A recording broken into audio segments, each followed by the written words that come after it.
Hey, it's Sandra. Welcome to another episode of Asexualized, my asexual life. There's the place to be for education about asexuality, all things asexual, and I share my own asexual life journey in order to help you in yours. So subscribe and hit the bell icon right now. So if you've been following me on this channel for a while, you will know that I got into a relationship this year and I recently broke up with the person, which was a week ago. And I have been searching for my Indian soulmate since like 2014. So I've been on the dating scene, on dating apps since 2014. I've been actively seeking my guy for like 10 years. So it's very difficult when I thought I'd found the guy. He turned out not to be the right guy for me. Wish him well in his life. And yeah, so it's been really, really difficult post breakup. And not only that, what I've decided to do at the moment is to stop dating a relationship addiction. I'm not saying for definite I am addicted to dating, but then an addict wouldn't admit that anyway, would they? But what I'm saying is, it's possible, like, dating is very addictive, and basically, I'm used to guys being in my inbox from dating sites, like, for 10 years. Since 2014, I've been speaking to guys on dating sites, and so I haven't reinstalled Badoo. I had the free premium version of that before I got into a relationship, so I would probably have to go back to square one again. Um, Facebook dating, where I met the guy, I haven't reinstalled. I haven't reinstalled ASAP, which is an asexual dating app, and I haven't gone back on Ace Love Space. I think it's Ace Love Space. Ace Space dot love, I think it is. Yeah, I haven't gone back on that, which is an asexual dating site. So I haven't gone on created any, I haven't I was gonna say I haven't created any new accounts with any dating apps, and I haven't added any more dating groups to what I've already got. There was some I hadn't actually left, which I didn't totally realise, but I got a bit waylaid by looking at other things. But I haven't been active in them. Obviously, I don't do that when I'm in a relationship. So apart from putting that I'm in a relationship now by, which I'm not anymore. So I took myself out quite of a few dating groups on Facebook, and it feels really weird. I'm purposely forcing myself not to go on dating apps at the moment because I feel I need to detox from it. I feel that I keep getting the wrong person for me. And so if I keep doing the same thing, I keep getting the same results. So I'm changing what I'm doing.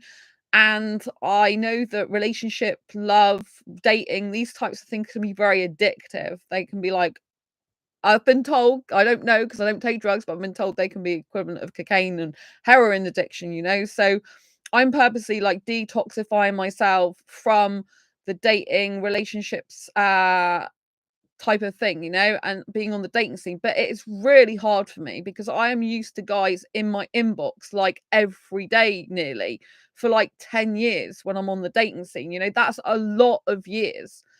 And that was kind of like my way of connecting with guys, of communicating with guys, and having guys in my life despite not being in a relationship a lot of the time.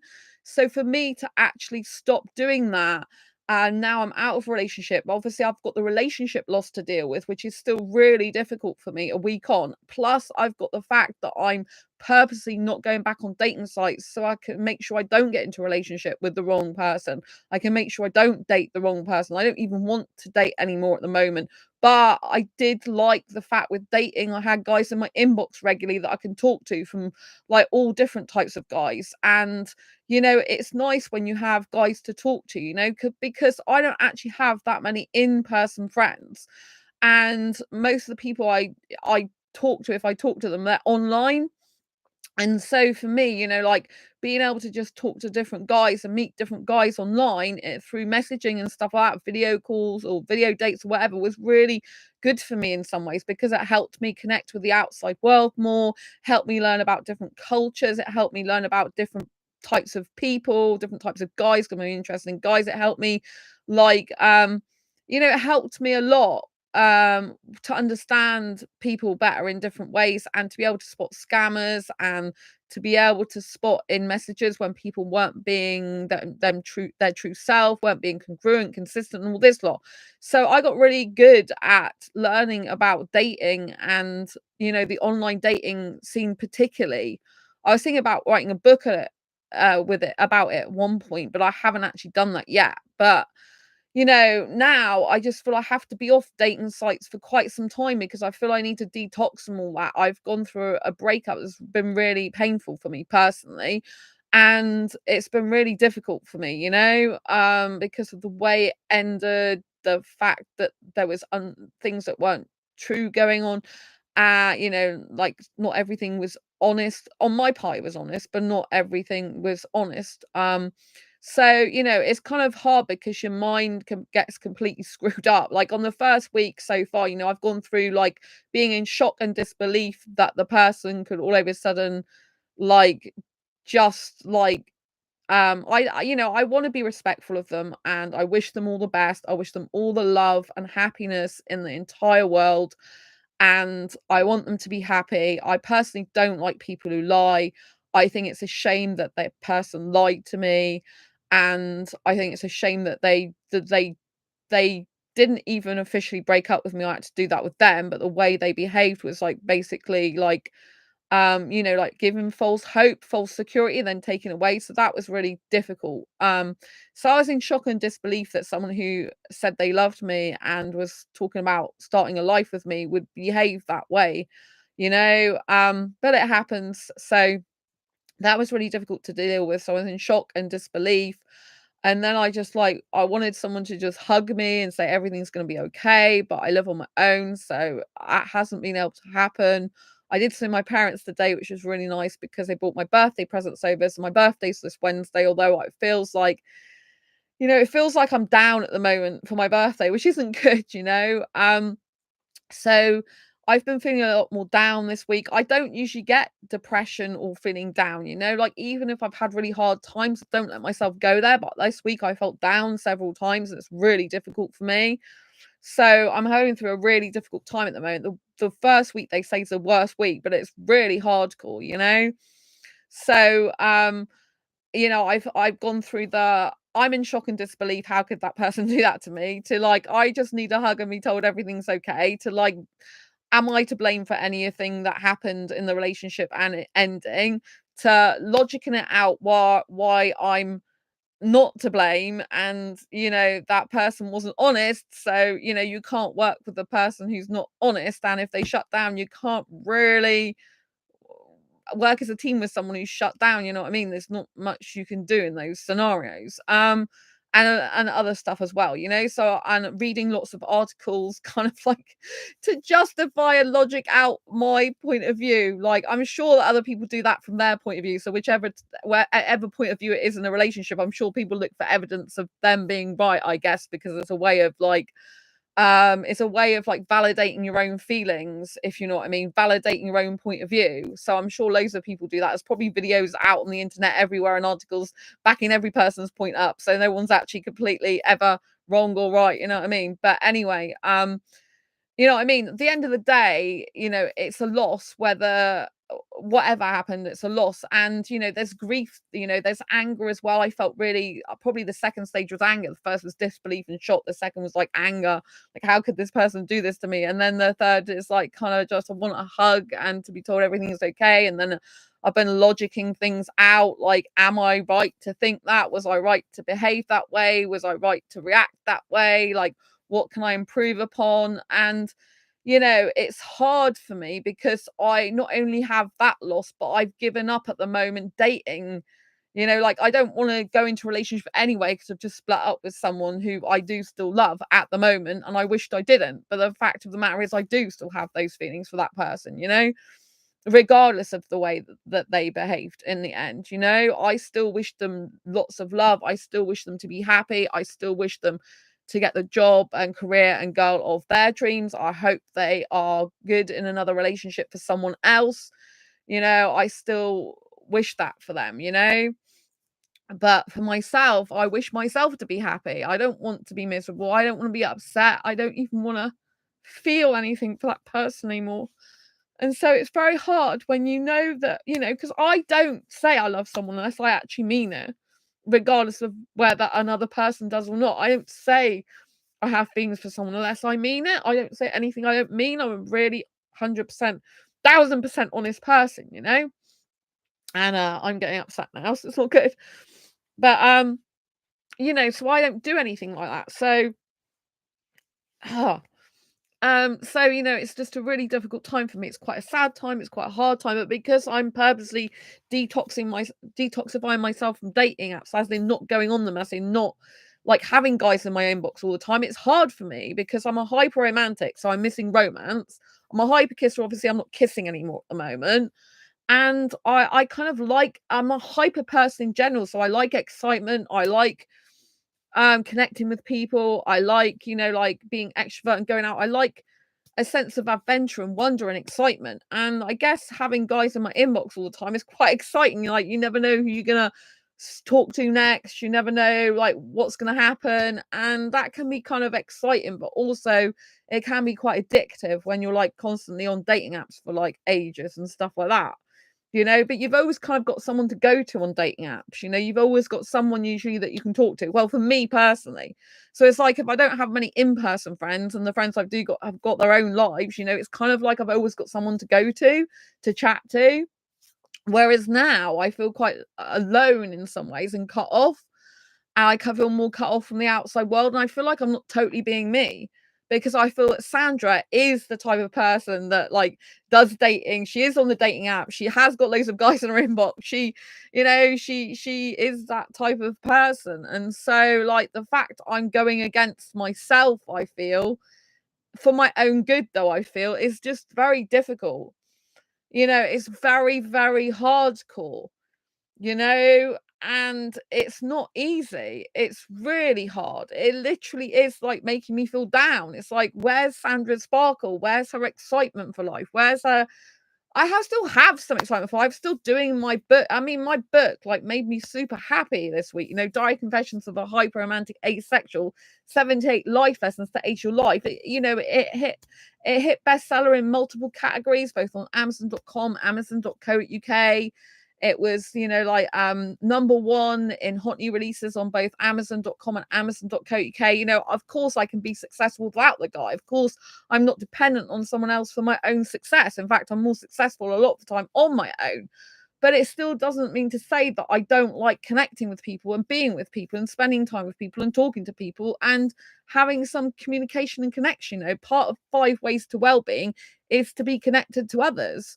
And obviously I do that through the community here, which is amazing. I love connecting with my audience here. It's really important to me.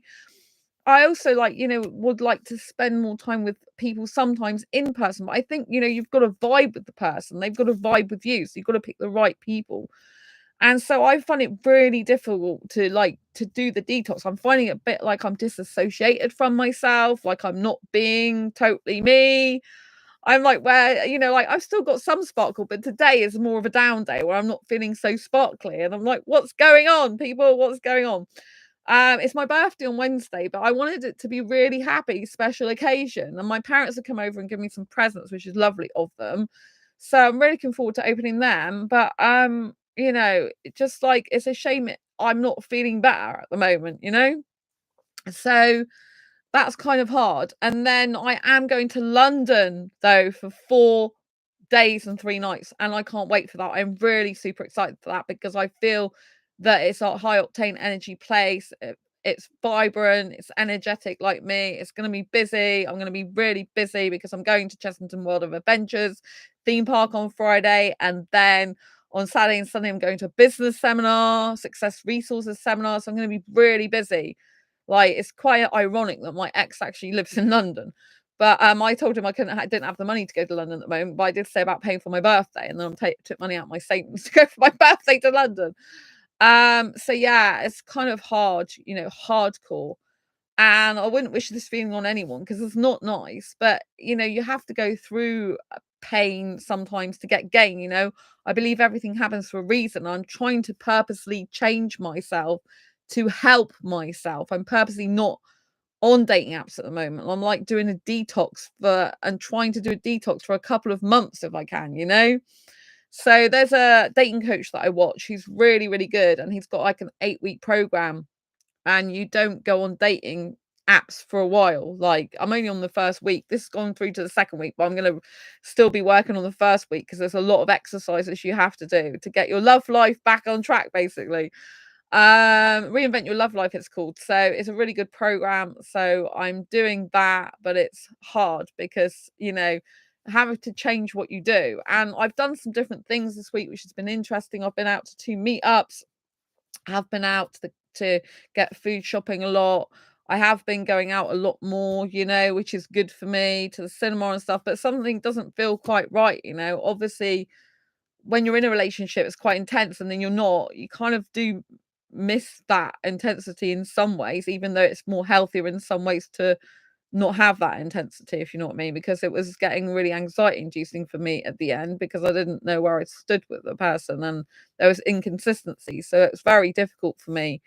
And the attitude and behavior was different with me. So that's very destabilizing, But I find the whole thing of like not being on dating apps anymore destabilizing to a certain extent as well, which means I might be addicted to it. I don't know. So I think it's better if I stay off it. I don't want to end up in a relationship with anyone else that ends like this. It's not good, It's really not good. And it's very painful. Week one has been tough. It's been good in the sense that I've had an amazing thing happen, becoming an international best-selling author with my latest book. Don't forget get a copy of Diary Confessions of a Hyper-Romantic Asexual. And that's been really, really good. And it's got a couple of 5-star reviews already on the Amazon.co.uk website. Well, I say reviews, 5-star ratings, I should say, because there's no actual words that they just put 5 stars, which is still good. Really good. So I'm glad people are enjoying the book. I'm glad people do think it's 5 stars. I'm really, really glad about that. But I just find it's difficult at the moment because I feel like because I've been in a relationship, it means that people or there's someone dear to me that's like kind of feeling a bit like they're more distant because I've been in a relationship, and so I was spending more time in my relationship than with them, and so they're kind of like got their own life a bit more now, if you know what I mean, which is fine. I did keep in touch with them all the time, but it's kind of like difficult now because like I'm more available, if you know what I mean, and they aren't as much anymore, which is fine. This happens in life, but it's kind of hard because I feel more alone. Do you know what I mean? So that's hardcore. And, I think to myself, there are things that I need to work on to be a better person in a relationship for someone else. And so, that's what I'm examining at the moment. I'm examining like what do I need to do to become a better person myself? What do I, what can I do? What steps can I take? What do I need to think and feel? And it's kind of hard, So I'm always about self-improvement and making progress in life. And I do believe everything happens for a reason. And it's like, like I'm creating a clean slate for myself, really. And if you watch superhero movies and you watch, like, for example, Iron Man's my favorite superhero movie, you'll notice that in the third movie, Iron Man number 3, he gets rid of all the robots, he blows them all up and says it's a clean slate. But of course, it's never really a clean slate in the sense he's always got bits of old tech there that he can use to make another robot. And, he ends up being like in the Avengers as Iron Man. So even though he's technically got rid of his robots at one point. So, he can always get back what he lost, if you know what I mean. And, like when I was in the relationship, he was saying to me occasionally that, oh, I'm just some Indian guy. And I have to remember that this guy is just some Indian guy. That's it. There's plenty of other Indian guys out there in the world. There's plenty of other guys out there in the world. But at the moment, I'm purposely not speaking. I am speaking to other guys like at meetups and stuff, but I'm purposely not going around dating or doing anything like that at the moment because it's not healthy for me. It's not good. I do not want to end up getting into a relationship or dating scenario with anyone else. I need to stay single for the foreseeable future. But it just feels like I'm disassociated from myself because I'm forcing myself to do stuff and be in a position which is not as exciting for me anymore. Like at home, I'm used to excitement, I'm used, which obviously is like, like can be addiction in of itself because when you're in dating sites all the time, you get a message. It's like a dopamine hit, constant dopamine hit. And when you're in a relationship, if you're kissing and cuddling and getting high off that, it's like all dopamine. So when you're not doing that anymore, it is like it is more like you're detoxifying. It's more like you've gone cold turkey. It's more hard for you. So it's really, really difficult. It's not easy. And I find this, like it's hard because in your mind you're like trying to make sense of what happened. Like, when did the person change their behavior and attitude? Why did they do that? Like, what went on? Like, you go through your mind saying, is there anything you could have done any better yourself? You go through your mind like, could you have tolerated that particular thing? And if the answer is no, which is still no, then it's like, that's kind of your answer. You can't tolerate certain things, or you just don't think they're good, or your standards, and you just can't, it doesn't work for you, the thing doesn't function for you, then it's better that you find out sooner rather than later that you're not compatible with that person, so that they can go about their life and be happy, and I can go about my life and be happy. That's really important. It's hard because obviously I did think the guy was my soulmate, and sometimes people say that you can meet your soulmate but not necessarily be with them in this life, maybe the next life. But with the same token, a soulmate, a true soulmate would love you and care about you and wouldn't want to lose you. They do whatever they could to keep you, and they wouldn't just give you up so easily. So, you know what I mean? Like, they would love you to the moon and back. Seriously. I'm not just saying it like he used to say. And they wouldn't want to be without you. And they want you in their life, and they'd want to make things work. Some people just give up too easily on relationships. Some people, like, they don't want to work at things as much, and they don't realize that whatever relationship they go to, they're always going to have work to do in the relationship. And it's like, do you want to do work with this person who also wants to do work with you, or do you just want to be with someone where you're putting in all the work, time, energy, and effort? It's a team effort. A relationship is a team effort. And you can't just have one person playing as a team and then not have the other person being your backup. Do you know what I mean? Being your quarterback or whatever. So, relationships are tough. They are hard work. They take a lot of your time up. They're like another full-time job. Um, they are something that is to also be cherished and adored if it's healthy, if it's good for you.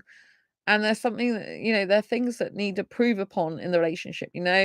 I have to reflect, like, for example, like some guys, if they had a woman with high standards, they would thank that woman because they'd be like, oh wow, she's helping me to have higher standards. A guy who's being held accountable for his behavior and actions by a woman is actually good, because in life you need to be accountable to be able to get ahead in any business career or setting. So some guys will look at certain girls or women and they will be critical of them, and they will think, oh, well, that person might have been too demanding, or she might have had too high standards, or she might be this, that, and the other. But a good guy will think, this woman's holding me accountable. She's making me be more reliable. She's making me have better timekeeping skills. She's setting time aside. So she's teaching me how to time manage. She's teaching me how to have quality time. She's teaching me to be more attentive. So I think if you are looking to get into a relationship, or you've got someone you're interested in, you need to ask yourself, like, what type of person do you want for a relationship? Do you want someone who's just going to treat you like a doormat and, expect you to be at their beck and call every single day without even giving any regards to your time, or care about you or love you? They just want a flashy car, they just want a load of money, basically, and to, like, they'll be half an hour late for you or whatever. Do you want that type of woman, or do you want the type of woman that's going to be dedicated to you, love you, loyal to you, want to spend quality time talking to you, want you to be on time, because being enthusiastic and on time is it's a great life skill. A good woman can teach you very good life skills that a woman who doesn't really care about you can't teach you. You know what I mean? So I think it all depends on the guy. I mean, a good guy, a proper healthy masculine guy, would see the benefits of a good woman who is, like, having accountability with their partner, wanting, like, to have responsibility, reliability, accountability, all these good qualities. And a right guy will see these things in a woman. The wrong guy will not. They'll just see work ahead of them. But you know what I mean? Everything in life is work. I it just like astounds me how many people believe that a relationship isn't work and it shouldn't be work. A relationship is work, you know. You have to work for your career. You have to work to get whatever you want in life. The fact you people just think that a relationship is no work whatsoever and it shouldn't be hard work. And of course you have to be happy though. If you got to the stage where the relationship is stressful and that lot, then it's no good, is it? But you've got to understand, like, are you putting in the work and the time, energy, and effort, or have you just given up because you can't have a relationship with yourself? Like, if I'm speaking to someone and they're just shutting down and they don't want to talk to me, then you know what I mean? It's just like having a relationship with yourself where you may as well be single because there's a happier environment. At least when you talk to yourself, you get sense out yourself and you can support yourself and love yourself and be good for yourself. Do you know what I mean? So you've got to like think about that as well. Like, being single is a really good thing. There's a lot of benefits to being single, but I did see the benefits of being in a relationship as well when it was healthy and good between me and that person. I saw a lot of benefits, but you've got to have someone who's stable, persistent, consistent. I can't deal with someone or a situation which is disorganized and lack of accountability and like chaos. I can't deal with chaotic things. Like, I like to be very structured in the way I live my life. I like to be very structured with time and what I'm doing in my day and like where I'm heading in my life, where a relationship is going, where I'm personally headed. I like structure. And I think having structure and good organizational skills and timekeeping skills are very vital skills in life, not just in a relationship, but in business, in your life with your family and your friends. You know what I mean? And I cannot be living in organized chaos, disorganized chaos, I should say, not organized chaos, disorganized chaos. I can't, you know what I mean? I need to find someone who's very similar to me in mindset that, I think it's good to have someone who's a bit different to you sometimes because I think you can balance each other out if it's like healthy and respectful. But I think if you've got two people with complete opposites and at least one person's not good for the other with their opposite thing, it's not good. So I think it's good to reflect on all the things that you can reflect on a relationship. But I have to let you know that sometimes it's just a mind fuck, excuse my language. It is, because you're like, what the hell happened? Like, I'm really confused. One minute you're like, I really love you, I want to marry you, I want to live with you, to like, now I'm not really interested in you. You know what I mean? It's a very mind fuck thing. One minute I'm like really love you, really into you. The next day I'm disinterested in what you're saying. You know what I mean? Like two completely different contrasting days. It's completely it might fuck, excuse my language, with your head, and you're like, "What the hell happened?" And sometimes you just can't make sense of it, and sometimes you just have to let it go and think, "Okay, whatever that person knows." No, that person knows what that they were thinking. I don't know, you know what I mean? I can't, like, I think any relationship has got to be stable, secure, strong. Like, you can't be stable with a person who's inconsistent and one minute they're like all over you, the next minute they're like more disinterested. You can't be stable with a person like that. There's no stability there, there's no security there. It's like being on a seesaw and you're like, oh, today's really great, today's not great, today's really great, today's not great. Oh, now they're not speaking to me. Okay, well, what am I meant to do? Like, talk to myself, talk to the wall? You know what I mean? It's just like, it's not a good situation to be in. I'm not saying it's all their fault. I'm not doing anything like that. I'm just telling you how I feel and why it's not good for me personally. Like I said, I wish them all the love, happiness in the world. I really do. I want them to be happy. I want everyone in life to be happy, regardless of my circumstances personally, regardless of what happens. I'm not the type of person that wishes someone bad just because they weren't good to me in the end. I wish them all the best. I wish them all the love. I hope all the love comes to them. I hope they get a great person for them. I hope they get the career they want. I hope they have all their dreams come true. I don't wish ill on people just because they haven't done right by me, in my opinion. Um, because I think everyone, like, I want everyone to be happy in their life. I want me to be happy, would be nice. So it's hard. It's really difficult, like, it's hard breaking up with someone you have such strong feelings for. I can't even work out in the end, like, which way their feelings actually was. Like, do they really love me or do they really not give a shit about me? or somewhere in between. I have no idea. I play that scenario over my head, like, love me, don't give a shit about me. Which one's true? Is either of them true? I don't know. But who knows, you know what I mean? I can't account for their feelings or emotions. All I have to do is deal with my own, right? I really love that person. I still have the same feelings for that person at the moment, and I wish they'd go away, but they're not going to right now, you know? So I have to just like deal with the fact I love this person. It's never gonna happen that we're never gonna be together now, and you know, not in this lifetime anyway.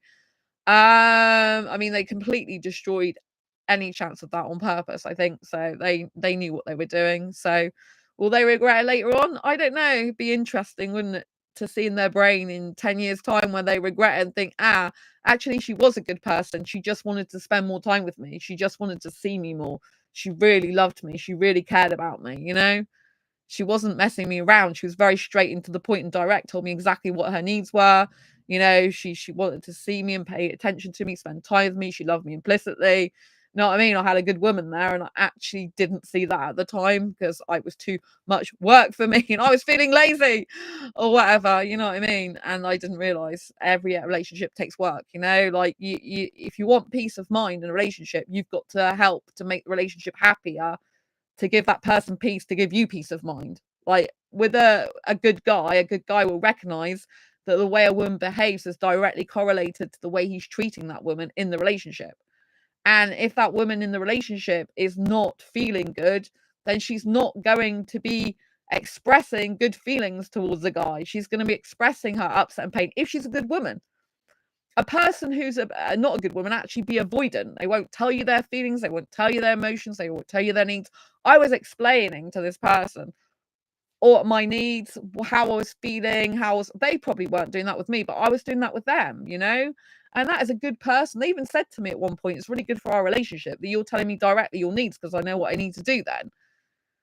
You know what I mean? So the fact that they even said that and acknowledged that, and it still didn't make any difference anyway, is a bit weird. But you know what I mean? A good guy, a healthy masculine guy will realize that he needs a woman in his life that holds him accountable, that makes him a better guy, not someone who allows him to be wishy-washy and like, you know, like doesn't really understand her and it's just like she's not really communicating with him and stuff like that. Do you know what I mean?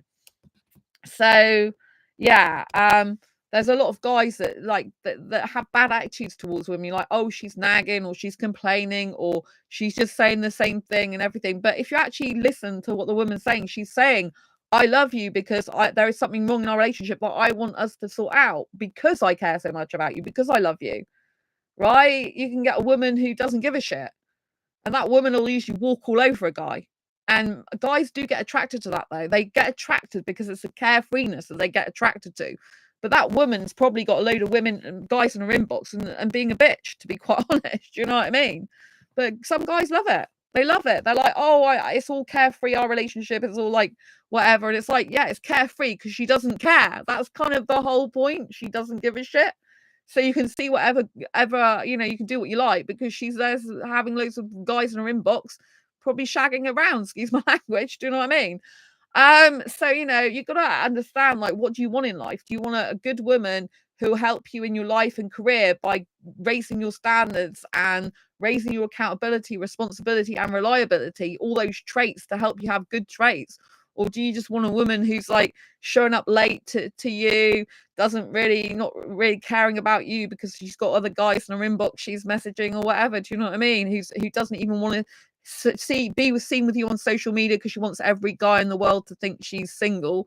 Do you know what I mean? Like, what type of woman do you want? So I think people need to like wake up to the reality of the situation, that if a woman's actually saying her needs and she's not happy, it's because she cares about the person and wants the relationship to be fixed. She wants to be connection with the person. She wants the person to love her back. She wants like equality.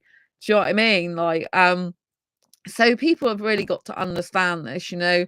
There's some guys who are dating coaches and they are healthy masculine guys teaching other guys how to behave properly, how to be a strong man, you know. Chris Perry, I don't know if you watch him, you can Google him. He is amazing. He's a very masculine looking guy, but very empathetic with women. He's got the dream girl of his life and he posts all the time on Instagram with him, you know, because he's not afraid to post his woman on Instagram and say he's taken. because that's a strong man, and he's with her, and he's, he even says, I'm scared to lose her. A good guy will be scared to lose his woman and do whatever it takes. A good guy who really loves his woman will do whatever it takes to keep her, because even difficult times, he wouldn't want to lose her. So if someone's not valuing your worth anymore, then it's good they've left your life.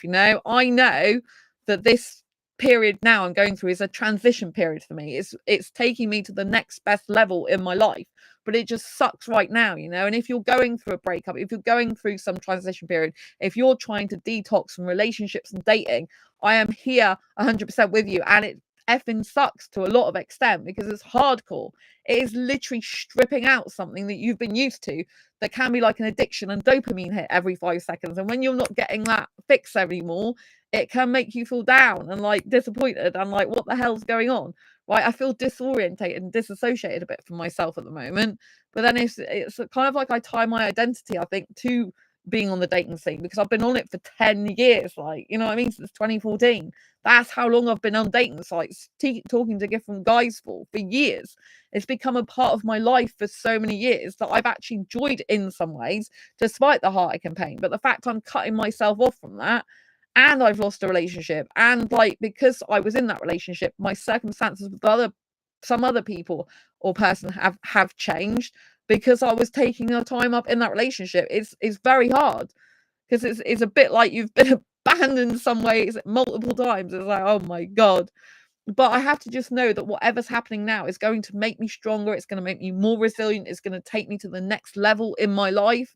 It's going to really help me. And I'm purposely not going on dating sites anymore at the moment, because I need to change myself. Like, if you don't change yourself, you keep getting the same result. If you keep getting people who like leave you, abandon you, walk out in your life, don't really value your worth enough, and all that lot, it has to be something that needs to be changed within you. Like the fact that, what I mean, the person didn't value my worth, and it's like, okay, that's fine if they don't do that, but at the end of the day, I do value my worth still. I do love myself. In fact, it's because I value my worth and love myself that I said about difficulties in the relationship that they didn't like me talking about, I don't think, and that I stood my ground saying, I don't think this is acceptable. I can't accept this, right? Because I don't want to be a doormat. I don't want to be walked all over. I don't want a person to change myself from being what I think's good traits to bad traits. I don't want people to change me for the worse. For example, with timekeeping, I don't want to start getting tardy with timekeeping.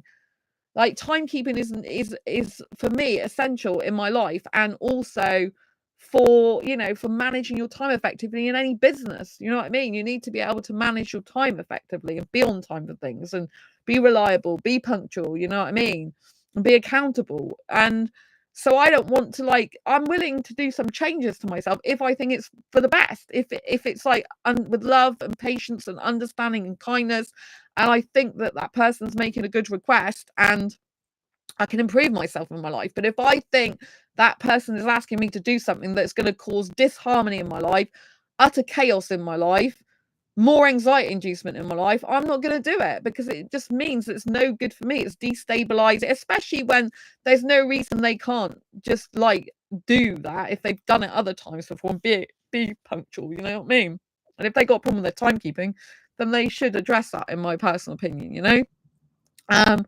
And so for me personally, I don't want to be in a relationship that's making me any less or worse than I that's giving me traits or giving me things that is making me be a person that I don't respect myself. I respect myself. The fact that, yes, you've got a busy schedule, Sandra. You managed to have a relationship and fit a guy in for a lot of hours, despite the fact you're really busy and you could have been doing 55,000 other things.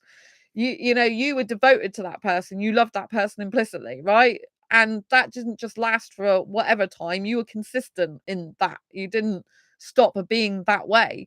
You didn't change on them and be inconsistent, and you do respect, I value myself. I value my time. I love myself. I value and respect my time, and I expect another person, or want another person to, value and respect my time and respect me. And I think if someone doesn't respect your time, they're disrespecting you. So I want to be in a relationship that's healthy, that's making me become a better person, not someone who's making me like kind of like go against my own best wishes and best qualities about myself. Do you know what I mean? Like, I consider being organized and punctual and timekeeping and reliable, I consider those all as beautiful traits that some guy, if he's the right guy, would be lucky to have. I mean, if you actually find out on from literally forums and stuff, the amount of guys that say they've been messed around by women, and all the women do is use them for their cars, for example. They expect them to take them here and everywhere. They've got to be on call for like whenever the girl wants to pick them up. I mean, maybe that guy, maybe some guys like that. It was mentioned that, oh, it's so romantic when the girl's late and you have to wait for her. I mean, traditionally, men tend to wait for women anyway. That's traditionally what happened years ago. And it's the guy waiting for the woman, not the opposite way around, the woman having to wait for the guy. The guy's really expected, like, for example, even years ago when I was in a relationship, right? When I was in a relationship and my guy, my ex now, used to pick me up from work, he used to make sure he was there outside the door of my work before I finished work, because that's actually traditionally how it is. The woman's not having to worry about where her guy is. He's there, he's there like 5-10 minutes or whatever early, waiting to pick the girl up, and all the people are coming out of the job or whatever. They're all seeing him waiting for his girl. That's actually the proper way of doing it, if in tradition. You know what I mean? So I'm used to, in the past, having my ex actually pick me up from work even, and walking me home and being there before time. Everyone sees he's waiting for me and stuff like that. So, you know what I mean? Like, traditionally, if anyone's going to be late, it's gonna be the woman. But I do like to be on time because I respect people's time, you know? And so I think that's very important. So, I think it's important, like, when you've come out of a relationship, to assess, like, if you went back into that relationship, would that person meet your needs? No, is my answer. So, you know what I mean? It's right not to be with that person if they can't meet your needs. Because at the end of the day, you know what I mean? If someone can't meet your needs, why should you stay in a relationship that can't meet your needs and be unhappy? That person was meeting my needs in the beginning. Obviously, a person can't meet every single need you've ever got. But if the person's really good to you in the beginning, kind, honest, caring, compassionate, loving, loyal, feeling emotionally connected to you and all the rest of it, that's great, right? But if that changes and you haven't changed yourself, but all that changes, you're not getting your needs met anymore. You can't, all you can do is speak to the person a number of times and see if they can change their behavior back to dealing what they were doing before. And if they can't, or they can't consistently keep it up because they weren't really being them true authentic selves in the first place, then you have to, like, let that person go, and you have to realize it's for the best. And it is best that I'm not with that person anymore. Not from a romantic I love you point of view still, but from a what's good for me point of view. Like, I can't be doing with not knowing where I stand with the person. I cannot be doing with utter chaos, like not knowing what I'm doing from one day to the next. I just, like, can't live like that. It's just such a like mind fucking life, excuse my language, you know what I mean? It's like so disorganized, it's so sporadic. I was like, no, I need persistency, consistency. I need to know where I stand with the person. I need to have, like, some sort of routine, ideally, you know what I mean? People work differently, people do work differently, so different couples work differently and stuff. But I've always been myself, like, and the person at the beginning, they were much more organized, in my opinion, and they were like, when they first came to see me, it was like they booked the bus up within 48 hours and stuff like that, and it was like, I'm coming to see you, blah blah blah, that done, and so that's what you want. You want a person who's like, doesn't dither around, person who gets on with it and does it, so that quality I really loved in the beginning, but that wasn't how it ended up being. So, you know what I mean? I think that you have to reflect on the relationship, like I said, I don't, I'm not going around saying it's all his fault or anything like that. I'm not doing that. I'm just sharing how I feel on this channel. I wish him all the love. I'm sure he'll go and get his dream career wherever he wants it. I think he's probably going to end up in Canada and married to a woman. But it's just really weird, because I'm like, do you really want to go to Canada? Because you keep staying in the UK for a very long time.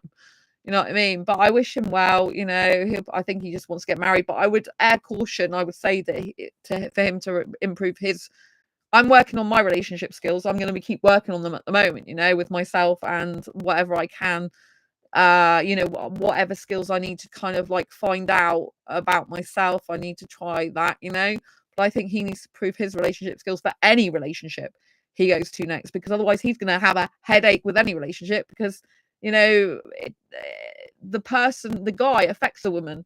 However he treats her affects the woman's behavior. So if you want a woman to be soft, gentle, kind, and caring back to her, you need to give her the right treatment in the first place and be consistent in that.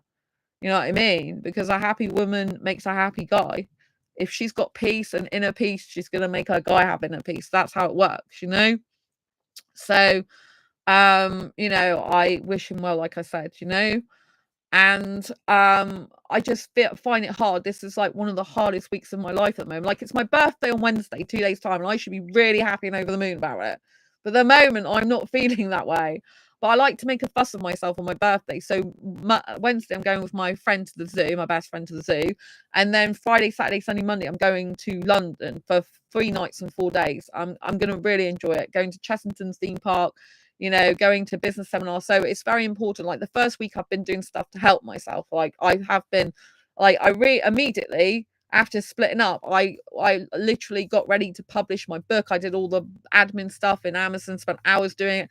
Then I actually published Diary Confessions book in Kindle version on the day I split up with the guy on the 15th, and that became a bestseller. Went on to be an international bestseller.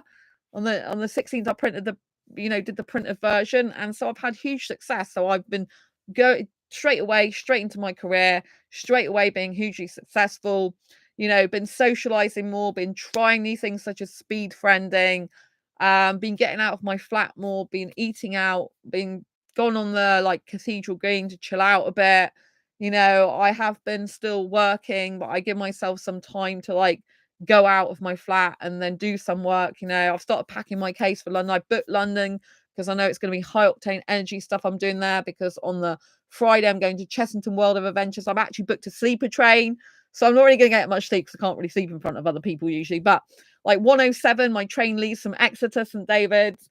Then I'm going to be in London Paddington at 5 something. I arrive. Then I'm going to go to from there to my Hammersmith Premier Inn, which is where I stayed last time in January after I went to Disneyland. And I'm going to drop my luggage off. Then I'm going to go to Waterloo and get a train to Chessington South to actually get into the theme park, Chessington World of Adventures, on my own. I can't wait. I'm really excited for it, and it's going to be really good because I need high octane energy, excitement stuff in my own life at the moment. And I'm not doing dating anymore, which did used to quite excite me in some ways, dopamine hit constantly. And so I'm trying to replace the dopamine hit I got that with other stuff, right? But I love theme parks and I really want to go to it. And then going to a business seminar for 2 days. It's actually focused on finance a lot of the time, financial success in business. But there is some AI and social media marketing. So I'm doing that for 2 days with Success Resources in London. I saw a free ticket on 50 free tickets on Facebook. I'm grabbing one of them because I've been to Success Resource event for 5 years in a row once, from 2012 when I first entered the entrepreneur space, all the way up, 2012, 2013, 14, 15, 16. So for 5 years consecutively, I went. And I used to go to Chessington then when I went to London. So it's going to be absolutely amazing. Monday I haven't got anything like booked up yet, but I'll sort that out. But it's going to be incredible. And so one of the things I've done to help myself is to plow some like really things to look forward to, taking myself away, making myself feel pampered and special for my birthday. So I know my birthday's on the Wednesday, but like taking myself away to Chessington theme park, it's a birthday present to myself. And it's just going to make me feel so good because I'm going to have the adrenaline of all the rides there and all the happy times and everyone like enjoying themselves. It's harder for me to see couples at the moment, I will admit, which was never hard before. I was really happy for couples. I'm happy that they got the love of their life. They're in love, they're kissing, they're cuddling, they've got the one they're meant to be with, and they're cherishing in the person. Hopefully they are. I don't know what happens behind closed doors. We don't know that. But you know what I mean? If they're loved up and they're holding hands, I'm like, you've got your person. I'm so glad that you're proudly holding that person's hand. I'm so glad you're kissing and cuddling them. I'm so happy for you. But right now, it's kind of hard for me because I've been in a couple for a bit. It's kind of like I'm used to that now. And when I see couples, it's like, it's kind of like I'm not with my other half anymore because I don't have a other half anymore. And he wasn't the right other half, it seems, not in this lifetime anyway. So there we go. It's really weird because he said to me at one point when we first got together, oh, like what happens if we end up, I think he said something about what happens if we end up not being together or something. I'm like, I'd find you in another life anyway, which is a really weird thing for me to say. But obviously he can't think I'm his soulmate anyway in the end because he's just like, not interested, which is fine. You know what I mean? So it takes two people really to think you're soulmates both, and a true soulmate, if they were really dedicated to you in this life, would not just give you up like that. They'd be like, no, I have to be with Sandra, I can't be with another woman, I have to specifically be with Sandra, you know. So that didn't happen. So, you know, and a soulmate wouldn't want to break your heart, they wouldn't want to hurt you, they'd want to love you and be with you, and you know, have a good, healthy, happy relationship and help enable that, you know. So I still haven't found the guy. And yes, after 10 years of being on dating sites, I've given up on dating for now, you know. So I still believe I have an Indian soulmate somewhere in the world. I thought this guy was it, and clearly he's not in this lifetime. So but I feel I've always meant to be with an Indian guy. So maybe I've got more than one soulmate from a previous life, and maybe that Indian guy, like one of the Indian guys last year I met, was in a previous life. Maybe this guy I've just split up with was in a previous life, and just neither of them are meant to be with me in this life because, you know, they're just not good for me in this life. They're not right for me in this life, you know? So maybe I've still got more Indian soulmates somewhere in the world. Maybe I've been with an Indian guy every single lifetime I've ever had in, you know what I mean? And that's why I'm drawn to Indian guys. I still feel like I'm meant to be with one, but obviously the culture is very different and stuff. So, you know what I mean? So I think, you know, you need to like self-assess, like, is there any areas for improvement you can do? But you also need to comfort yourself and love yourself. It's really hard, you know, when someone's been dishonest in the end, it's really difficult to actually believe they'd even do that. Like, oh, 1 minute they love you, next minute they're being dishonest. How can you be dishonest to someone you love, you know, or care about? I can't even be dishonest to people like, you know, that are not my favorite people. People that I'm not really particularly keen on, I'm always honest with them, even if they don't like what I'm saying, or even if they react badly and and I don't know, are not good to me, I'm still honest with them because I can't lie. I don't believe lying solves anything. I don't believe it helps anything. The weird thing is this guy was really good at problem solving when I first met him in relationships, conflict resolution stuff. Like, he showed me evidence that he was good at that, but I don't know what happened. He seemed to be the opposite by the end. So anyway, I just, you know, like it has been a really difficult week for me. I'm feeling more down than I usually am. It's really hardcore. I mean, going like kind of cold turkey on dating and relationships, when you've been on the dating scene for 10 years and then you've lost the relationship and you've lost the contact and communication with all the other people on dating sites, it's hardcore because I've been doing it for 10 years. That's a lot of my life, you know, it's a lot of my life to talk to different guys for 10 years to understand the dating scene, to understand, you know, like what goes on, to be able to communicate with different guys and you know, like, you know, it's hardcore doing that. But I think it's essential for me to do that at the moment because I have to get some different result. I can't be keeping attracting guys that are just not the right guys, that are not committed fully, that are not good for my anxiety, you know, that aren't honest, that you know, like not really meaning what they say and stuff like that, and that just avoidant and mess with your mind. You know what I mean? This is not good, right? You know, like all the guys on Facebook dating that I've dated, none of them have been honest, like completely honest. They've all said something that's been a lie to me. And that is really disappointing. It's like, really? Like, where does your morals, ethics, values, and beliefs go? You know what I mean? Like, I know I have been told though that I'm one of the most honest people that anyone's ever met. That's what some other people have said. Just so honest, which makes me feel like most people in life probably aren't honest, you know, but I can't help being honest. I don't think it's good to be dishonest. I don't think it's good to lie. I don't think it's good to, you know, like have secrets from each other in relationships and so on. I think it's just good to be honest, open, like it is, you know. It doesn't necessarily work out well for me doing that, but you know what I mean? I think being your true authentic self is really important. Thanks for the thumbs up. Lots of love. You know what I mean? Because I know that in that relationship, I was completely honest. I might not be saying everything the guy wants to hear, but I was being completely honest, right? I was being honest. I was being direct. I was communicating as much as I can. Could I help my communication skills? Is there things I can improve? Yes, there probably are things I can improve upon, right? You know, I could have maybe said some things occasionally in better ways, better tones of voice. Do you know what I mean? So there are things that I could have improved upon, and I can still improve upon because I'm willing to change because I don't think I'm perfect. I think that always need to work on myself. But there's two people that need to do work on themselves in a relationship. There's two people that need to work together. You know what I mean? You can't just be one person on your own, like bashing your head against a brick wall. It doesn't work. Do you know what I mean? And if the person's not really telling you the truth about what their feelings are and what their wants and needs are, and they're not expressing them, and that's not good. And if they're what they completely want in their life is different to you, because maybe it wasn't in the beginning, because maybe they weren't being completely honest, but it was different in the end, then that's no good. It's just like you're gonna like roll each other up and not be good. So that person's done me a favor by leaving my life earlier, because obviously if I'd had a relationship with this person for like years, and then this happened, it would be a lot worse. But because it was an intense relationship, I feel like I've been with this person a very long time.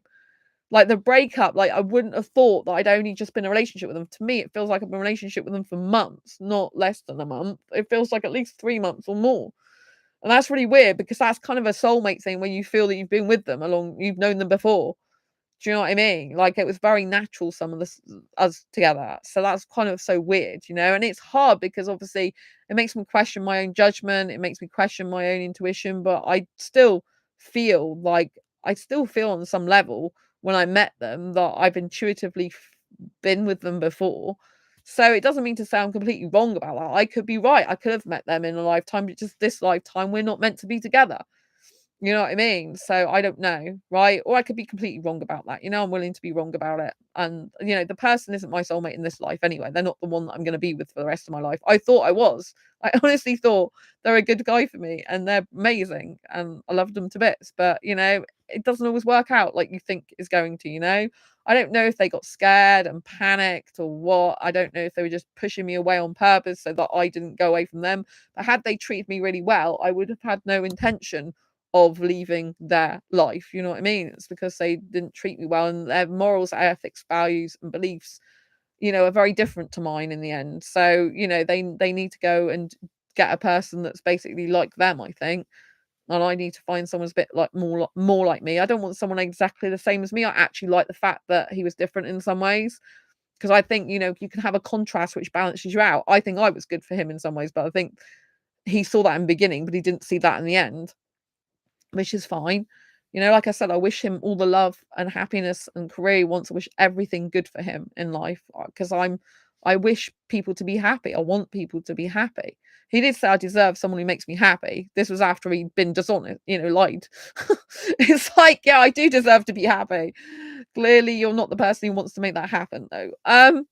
So you know what I mean? I just think it's difficult, like the first week is always the hardest. I think when you see couples, you really kind of miss, like you notice that person's not there. For me, I've got memories in my flat of him, because he was in my flat with me, and so it's harder for me because I see his face and his clothes, and I see the good times, like him smiling and being really happy with me and stuff like that. So that's really hardcore.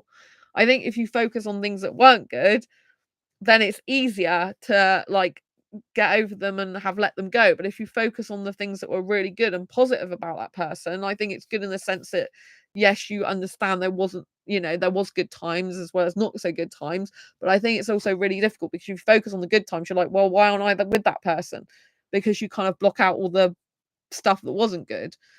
So I think you have to like have a degree of focusing on the bad stuff, like, okay, they weren't making me happy in the end. I was really anxiety induced. I can't live in chaos and disorganization, and I can't live like that, and poor timekeeping and unaccountability. I can't live like that. These are not good traits in my opinion.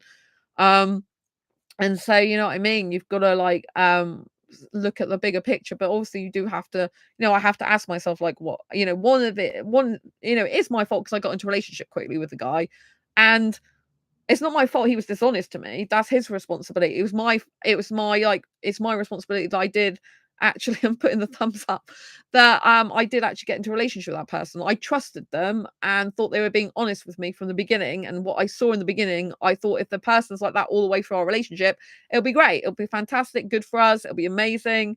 He's a really healthy guy for me. He's brilliant. But the problem is people aren't as honest as I am, and they're being something they're not, to get into a relationship with me probably, and to keep me for a certain while, and then they kind of get bored like of of doing something that they're not really into doing, but they made out they were into doing it in the first place and okay with it. You know what I mean? So I think, you can't, you're not accountable or responsible for someone else's behavior and actions towards you. All you're accountable and responsible for is your behavior and actions that coming from you, and like, I'm definitely not perfect. I can improve myself. And obviously, I'm going to be like thinking now, like, how can I improve? How can I make improvements? But also, I do recognize the fact that I'm good in the fact that I didn't lower my standards to the point where it would just mean that I was being walked all over like a doormat, in my opinion. You know what I mean? Like, there comes a point where, you've got to ask yourself, like, if you changed this particular thing about yourself, would it be a good thing? Like, do you respect yourself? Do you think that the thing that you're needing to change to have the relationship, do you think it's a good thing? Are you going to feel better for doing it? Is it going to make you a better person? Is it going to give you better character traits? Is it going to improve your personality? Is it going to improve a skill or something in your life? Is it going to improve you? Is it going to make you better?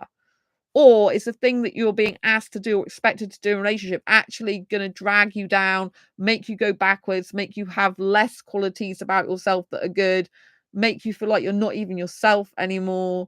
You have to ask yourself all these questions. And if the person's asking you to change or do things or accept things that to you are unacceptable, they don't feel right, they don't feel good, and you feel like you'd be a worse person because of it, that's not good. I don't want to be with someone where I think I'm being made to lower my standards and to be a worse person for myself and in my life. You know what I mean? It doesn't work for me, that. I need to maintain my standards, you know what I mean? I think there's things you can change in a relationship. I think it's good to make some changes to yourself. It's, for example, like because he's Indian, he has Indian family. He was talking about us living together at one point, and he was saying that he needs his family to come over and visit. I personally am the type of person that doesn't actually like people in my home. I don't like people in my home usually. I'm a very private person. It's really weird because obviously I'm out in public everywhere, but in terms of my own home, I actually don't usually like people in my home. It was quite surprising that I even wanted him in my home, even though, well, I thought it's the love of my life and I was going to be with him forever. And I felt comfortable enough to do that. But usually I don't. The only person I ever have in my home is my best friend. And that's since I broke my ankle. I got used to them being here and doing shopping for me and stuff. But often I don't have people in my home. I have a best female friend who lives in Turkey now, and she never came in my home. And I've known her since 2012.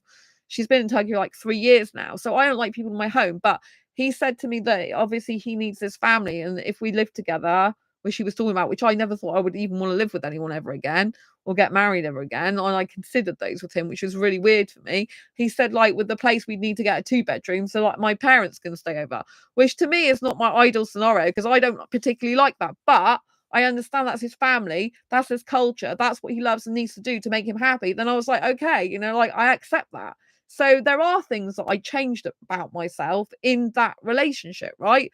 But there's other things that I'm not prepared to change myself on that I think is lowering my standards. It's just making my life chaotic. It's making my life like destabilized and all over the frigging place. I can't live in disorganization and chaos. I just can't live like that. I need structure in it. You know what I mean? So I think, you've got to ask yourself, like, in the relationship, what changes can you make that are acceptable to you, even if they're not necessarily that brilliant or agreeable to you, but that's not gonna make you be a bad person or feel bad about yourself or any less than you are. And then, and what changes are they asking you to do that are really unreasonable? They're expecting you to lower your standards and have worse qualities than you had before. You know what I mean? So I think you've got to take all that into consideration, and you can reflect on this when you've had a breakup. Like, okay, so in a new relationship, I need a guy who ideally is very structured the majority of time in his life, who's accountable for his actions, who's good at timekeeping, good at punctuality, really reliable, very honest, hardworking, not just a thinker, but a doer, someone who puts thoughts into actions and drives a relationship forward. Like, a lot of guys are into their career and they do a lot of stuff for their career and job and whatever. But it's like the most important relationship is the one with, it's the one with your immediate partner, usually apart from, friends and family is very important as well. But if you compare work that's materialistic to the person that you're meant to love, the person that's going to be by your side when you die, compared to a job that isn't even going to be there in years to come, the person that's going to be with you when you die is the best, like, most important relationship, not your work. You know what I mean? And so, well, having said that, I'm probably still going to be writing books on my deathbed for asexuals, going, all right, I'm about to die now. Just it's like not very good, is it really? But I can see me having a pen on my deathbed or something. But then I don't want to miss time with the last loved one I ever see. It was really weird because when he first got with me, it's like, oh, like when you die, I just want to die like straight after you. Like to be together, die together. But he wasn't like that in the end. It's really weird. His behavior is completely contrasting. I don't get it at all. Like, how can you say all like that? Like, I don't want to spend a minute without you. Like, I love you so much, and like, if you died, I just want to die with you because I wouldn't want to be without you. How can you go from saying all that stuff to like, like, oh, just delete all Facebook, won't speak to you anymore, will lie about it, and like, like, just like leave your life, basically. I just don't get it. I don't get how someone can be so two different people, but there we go. You know what I mean? Like I said, I still wish him well. I still wish him love and happiness. I'm saying all positive vibes his way. But it's just like, it's a mind fuck, to be quite honest, And I think that's what's so hard about relationships when you split up with someone and you just like can't really make sense of their behavior and their actions being so contradictory. And you're like, which person is a real person? Which version of them is the real version? Is it the strong person who takes action, like, I want to see you on video calls, I'm coming down to see you, it's very like, like, I'm here, your anxiety I'm going to reduce, like, like all this type of really good guy stuff? Or is it the other guy that's like, oh, I don't want to organize anything in advance, I just like to do things off the cuff, like, I'm not really, I'm like paying attention to other people rather than you know what I mean? It's like two completely contrasting people. And you're like, which one were you really? Were you the good guy that I really loved and thought, oh my god, he's like the best guy for me ever? Or were you the other guy who just can't be asked? Like, which guy were you? I don't know. I really don't know. And so, this plays on your mind. And I think it plays on your mind a lot, particularly the first week when you split up, because you're like, what's gone on? I just don't understand it. Like, how can you be two different people? How can you be saying you love me so much and you're like, everything's gonna be fine with our relationship? I'll make sure you're like, I've listened to you, I'm so glad and happy that you're being so direct with me. I know what I need to do now. I'll fix all the issues, to like, all right, I'm just not gonna speak to you now. Like, how can you just be that type of person? I don't know. All I can say is that clearly there's an inauthenticity there, like, like, because one, they're complete contradictory personalities and ways of being. It doesn't make sense to me, and I find that so confusing. But there's no point in me going around circles chasing my tail. I'm never going to know. He's going to know. I'm not going to know what the truth is. I can guess, but I'm not. What's the point? I mean, wasting my life guessing. My life is too precious to be guessing all the time and going around in circles. All I have to know is that there's two completely contrasting versions of him. He wasn't being honest with me in the last place. He destroyed all trust in the end. That's what I don't like. It's like when when you leave someone's life and you're dishonest and you destroy that person's trust, you're basically trying to set them up, or inadvertently, or unconsciously or subconsciously or whatever, setting them up for failure in the next relationship, because you literally bred more distrust in them. So they take that to a new relationship. That's why I'm not doing dating and relationships anymore at the moment, because I need time to heal from this. And I just don't trust a lot of people anymore. You know what I mean? I still trust people, but you know what I mean? This is like, it's one of the worst things you can do. If you're going to leave someone's life, at least do it in a decent way where you're honest with them, so that you're not actually making them distrust the next person. I mean, he had his heart broken by a woman last year, and I'm so shocked that he's done similar, not the same, but similar to me. And I'm like, well, how can you do that? You know what problems that caused even when you met me. And maybe if he hadn't have had that relationship, maybe he would actually have been better with me. I don't know. Maybe that past relationship just really jaded him and, made things difficult for him. But you know what I mean? I'm sorry that happened to him, despite the fact he's done similar, like just left my life. But you know what I mean? It's kind of like, even though I spoke to him twice on the phone, he was lying about his Facebook, causing more arguments between us. I'm like, why bother? Why not just tell me? I don't want to be in a relationship with you anymore. You know what I mean? Why even not even why just not say that to my face before he got on the bus? It's just like ridiculous. And I'm sorry he did that to me. If I could say to myself as my best friend, one thing, I'm really sorry he did that to Sandra. I'm really sorry that he didn't even have the decency to be honest with you in the end, and he completely broke your trust in the end. You know, that's like soul crushing. That's like really like smashing someone's soul to bits in two. But I can't be completely broken because I'm resilient and strong, and I won't let any guy completely destroy me ever. I just won't do it. You know what I mean? Which I'm glad about.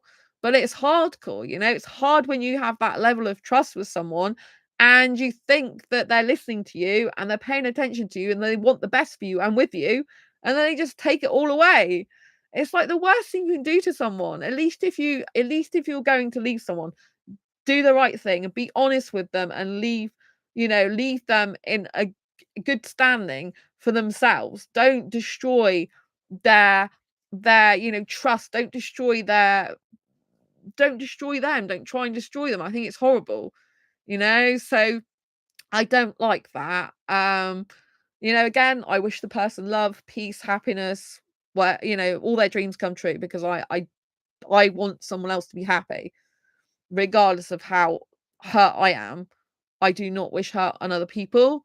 So, you know what I mean? I just am shocked though than disbelief, really. When I look back now, I still think about shock and disbelief. You know what I mean? It's like, how can you do that to someone? Do you not feel or care about anything to do with the person? Did that person not give you? I gave a lot of my time to that person, just like they did to me. But it's like, does that not mean anything to you? You know what I mean? So it's really hard. It's very frustrating. It's very upsetting. It's very like how could that person go from being really caring, kind and sensitive, loving to just being like that? I don't understand it. I don't understand that mentality because I don't have that mentality. I can't do that to someone. I can't leave them in that position. I know that I was 100% faithful to that person. I know I was 100% trustworthy to that person. Does it mean everything is perfect about me? No, it doesn't.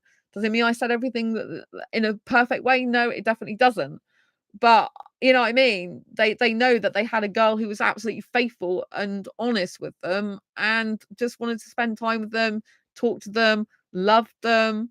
Do you know what I mean? Like so I think, there's a lot of unanswered questions in the first week when you split up with someone. There's a lot of unanswered questions. There's lots of things buzzing around in your head. You're not going to get answers from the person. You're not going to know what's really happened.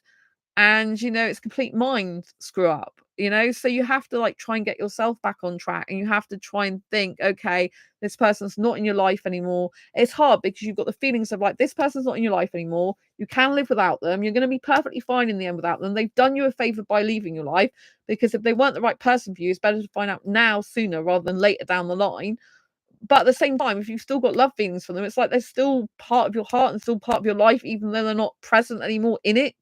Do you know what I mean? So that's really tough. It's like they're here with you in your heart because you love them, but they're no longer with you. So it's like they're with you, but they're not with you. Does that make sense? It's really tough.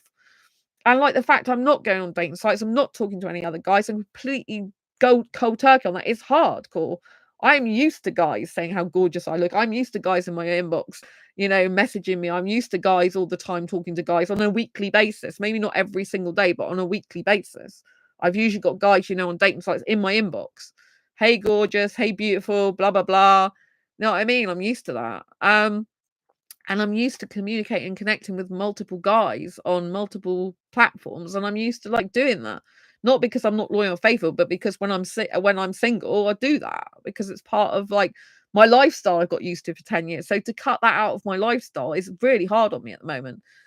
Like, you know what I mean? But I have to do it because I don't want to get into a relationship with anyone else, especially not at the moment. I've still got love feelings for that guy. It's really weird because usually I have feelings for multiple guys at once, but at the moment I've still got them for this guy who's gone out of my life now.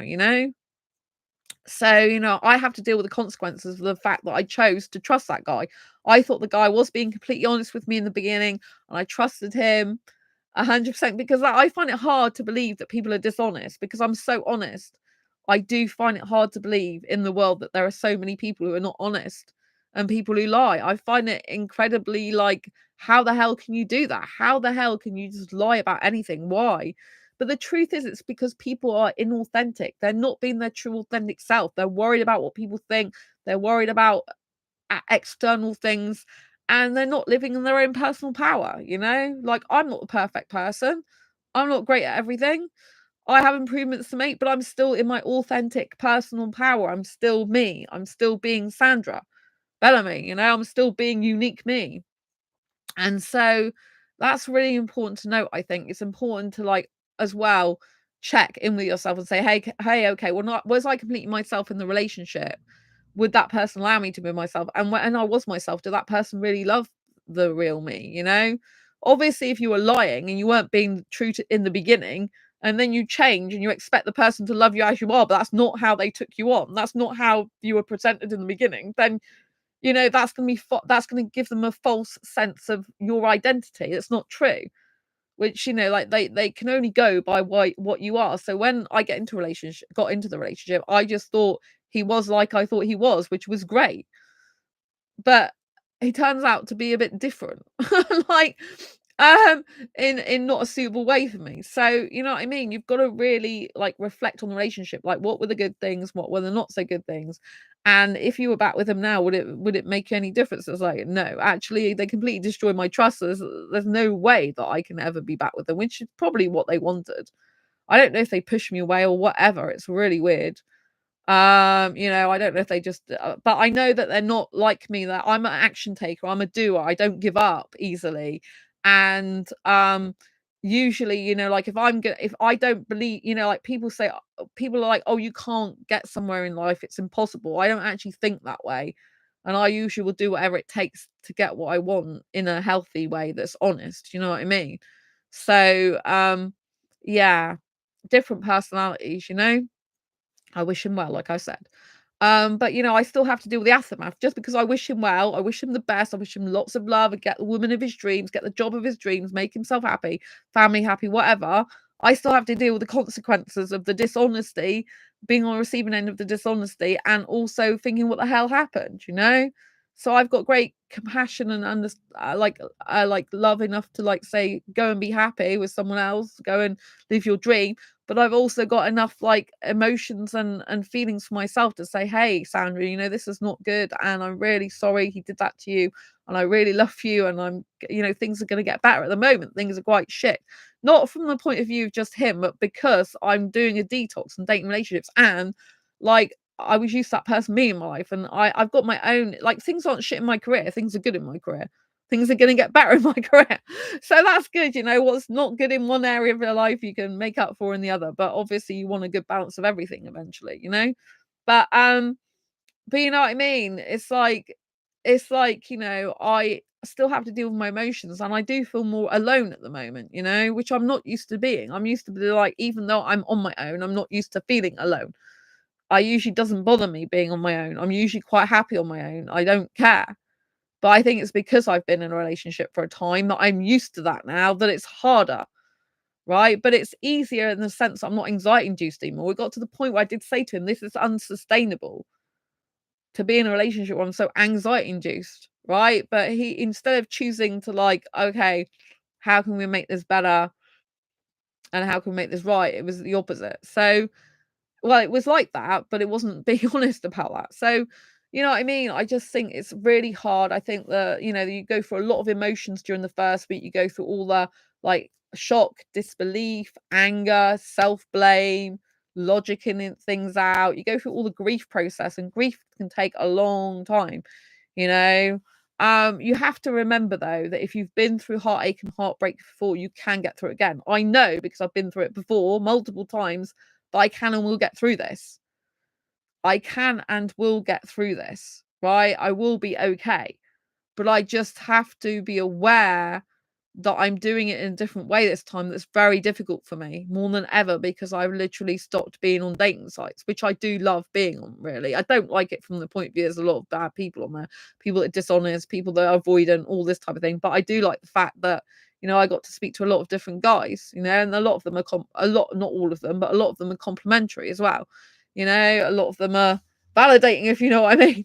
And that's not the experience of everyone. I get a lot of asexuals, they don't get any matches on dating sites or barely any matches. So I used to get Badu. I mean, everyone likes me just because of my picture, like over 99 likes regularly. Do you know what I mean on there? I was really popular on Badu from my point of view of looks. They don't read my bio, just my looks. But you can't be in a relationship with someone or date someone just for looks. It's doomed if you do that. You know what I mean? The person can have be the best looking guy in the world, but at the end of the day, if his personality is shit or he's dishonest or lying or deceiving, or he hasn't got a complimentary personality for you, it's no good, is it? You know what I mean? And there's loads of good looking people in the world anyway.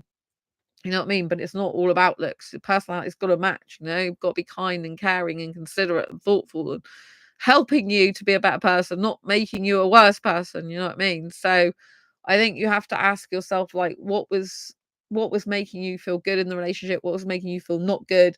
Anything that you're not feeling good about, you have to ask yourself, was that down to you personally, or was it down to being with the wrong person? And if you found the right person who was really loving you and caring about you, would that make the difference? And I think personally for me it would, because in the beginning I had anxiety, but it wasn't from the relationship. It was more that much. It was more to do with the fact I have anxiety condition. You know what I mean? So, but it was the opposite in the end. So, you know what I mean? You've got to like weigh it all up. But if you're going through a heartache and heartbreak right now, just know that you will get through this. This time shall pass.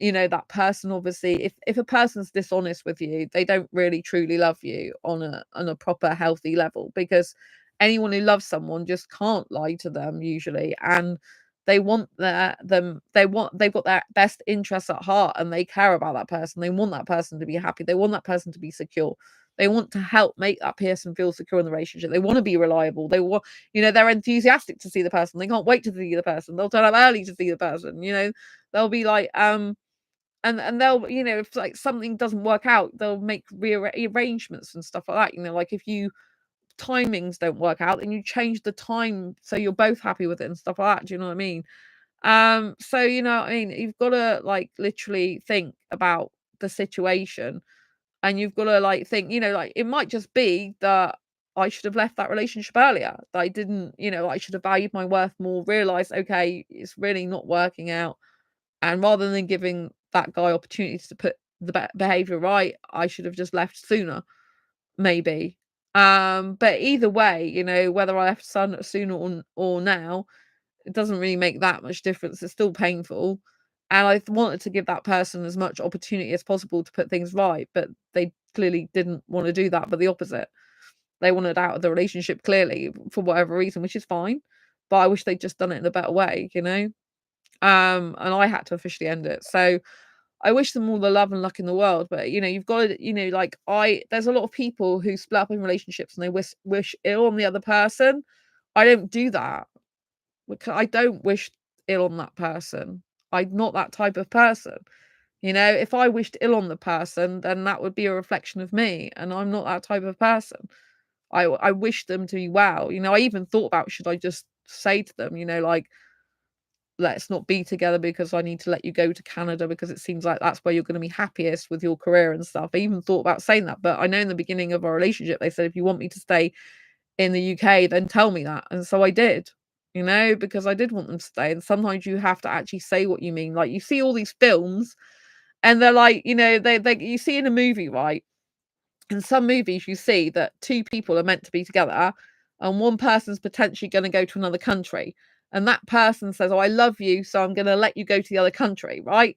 And then the other person who's gone to the other country actually didn't really want them to let them go. They wanted to stay in the relationship with the person in that country, but they wanted the person to fight for them and say, hey, I really do want you to stay in this country with me, I really do love you, I don't want to be without you, I want you to stay here, right? So, you know, like people say, if you love someone, you let them go. Well, yes, that is one way you can love someone, let them go. But also, sometimes the way of loving someone is fighting for someone and to be in the relationship. You know what I mean? So it depends which way you look on it. Because, you know, like if someone, like if I was thinking about going to another country, but I was debating where I should go to another country or not, and really I wanted to stay in the country I was with, and I wanted to be with a person, but that person just let me go so easily and said, okay, just go, then, you know, it's nice if you have their blessing away, but in the other sense, it's like, well, do you actually want to be in a relationship with me? Because if I do leave this country, it might be the biggest mistake of my life, and I might actually be better off staying in this country with you. You know what I mean? So I think it depends on the person, but I don't like these films where they end where the person's like, okay, I love you, so I'll give you up, which is, you could argue, is good in a way to live your dream. But then the person's not actually happy. The person's always thinking, well, you were my dream. I wanted to actually be with you, but you didn't even tell me you don't want me to go. You just let me go. So I didn't want to be that type of person. I would rather say to them I didn't want them to go, because that was the truth. I didn't want them to go. I did want them to have a life with me in the UK here. And I wanted them to be able to go and get work in the UK that they're happy with, so they could stay with me and be with me. But that clearly wasn't going to happen, you know? So I do think they'll probably, I don't know, go to Canada and hopefully find the person of their dreams, marry them, be happy with them, you know? But I think a lot of people that are looking, I think some type of guys who are looking for peace of mind, they don't realize they've got to work on the relationship to be able to give the girl the peace of mind that then she can give to him. That's how it actually works in healthy relationships. The guy's usually the leader, he's usually strong, he's usually, you know, a healthy masculine guy would be instigating dates, he'd want to arrange dates, he'd be enthusiastic to see his woman, he'd be making sure that, you know, she feels secure and happy, he'd be planning stuff for their future, planning stuff for the next week with her. You know what I mean? It'd be like action taking, go getting, you know what I mean?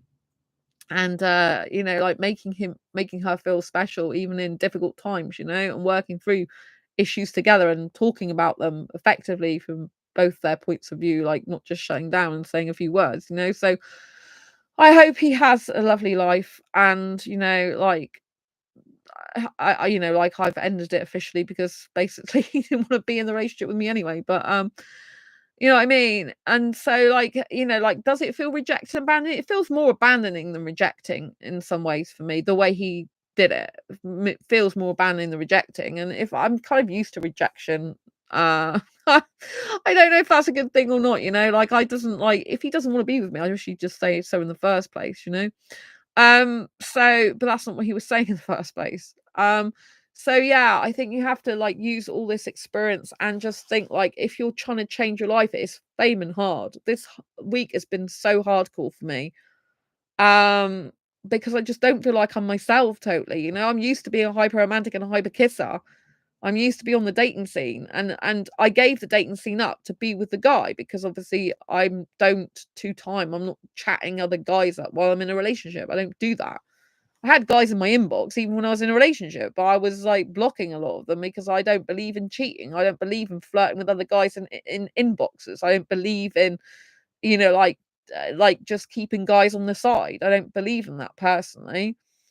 And so now I'm not going back on the dating scene. So it's hardcore because you know what I mean. I used to get a connection with guys, and that's one of the ways I socialize online, if you know what I mean.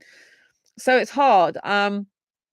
And you know, you have to understand how hardcore it is. Like you're going cold turkey on dating and relationships because they can be very addictive. And you know, you don't want to get into a situation when you're so addicted that you'll accept and tolerate bad behavior.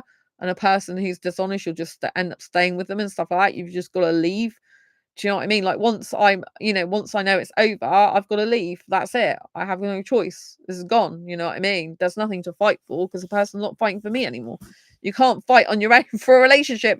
You know, it's two people in a relationship, you know? So I did say to him in the end that I'm happier single, which is true. Have been happier in the end. I was really happy to be with him in the beginning and everything was great. And it was brilliant experience in the beginning, you know? And I can see the benefits of being in a relationship from that point of view.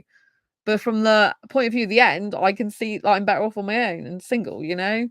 But there is some part of me that does still value being in a relationship, a committed relationship. There is clearly some part of me that still really values that, still really wants that, still really feels like it's suitable for me in some ways. There's part of me that does really feel that way. But there's another part of me that thinks, okay, if the relationship's not making you happy anymore, it is actually better to be single and you can achieve a lot on your own. I am achieving far more now in my career again because I've got lots more time because I was actually using the time that I would usually be working to video call him, which I don't think he really appreciated. Like, I was into eating into my work time. In the beginning, it was like, "Oh, I really wanna see you, and I really wanna spend time with you," and then it's like, "Oh, you should just be thinking of yourself." It's like, one minute it's like you're thinking of yourself, like, you should be thinking of yourself as in, "Why aren't you not thinking about yourself more?" And the next minute, it's like, "Oh, you're not thinking about yourself. You're thinking about yourself, you're not thinking about me."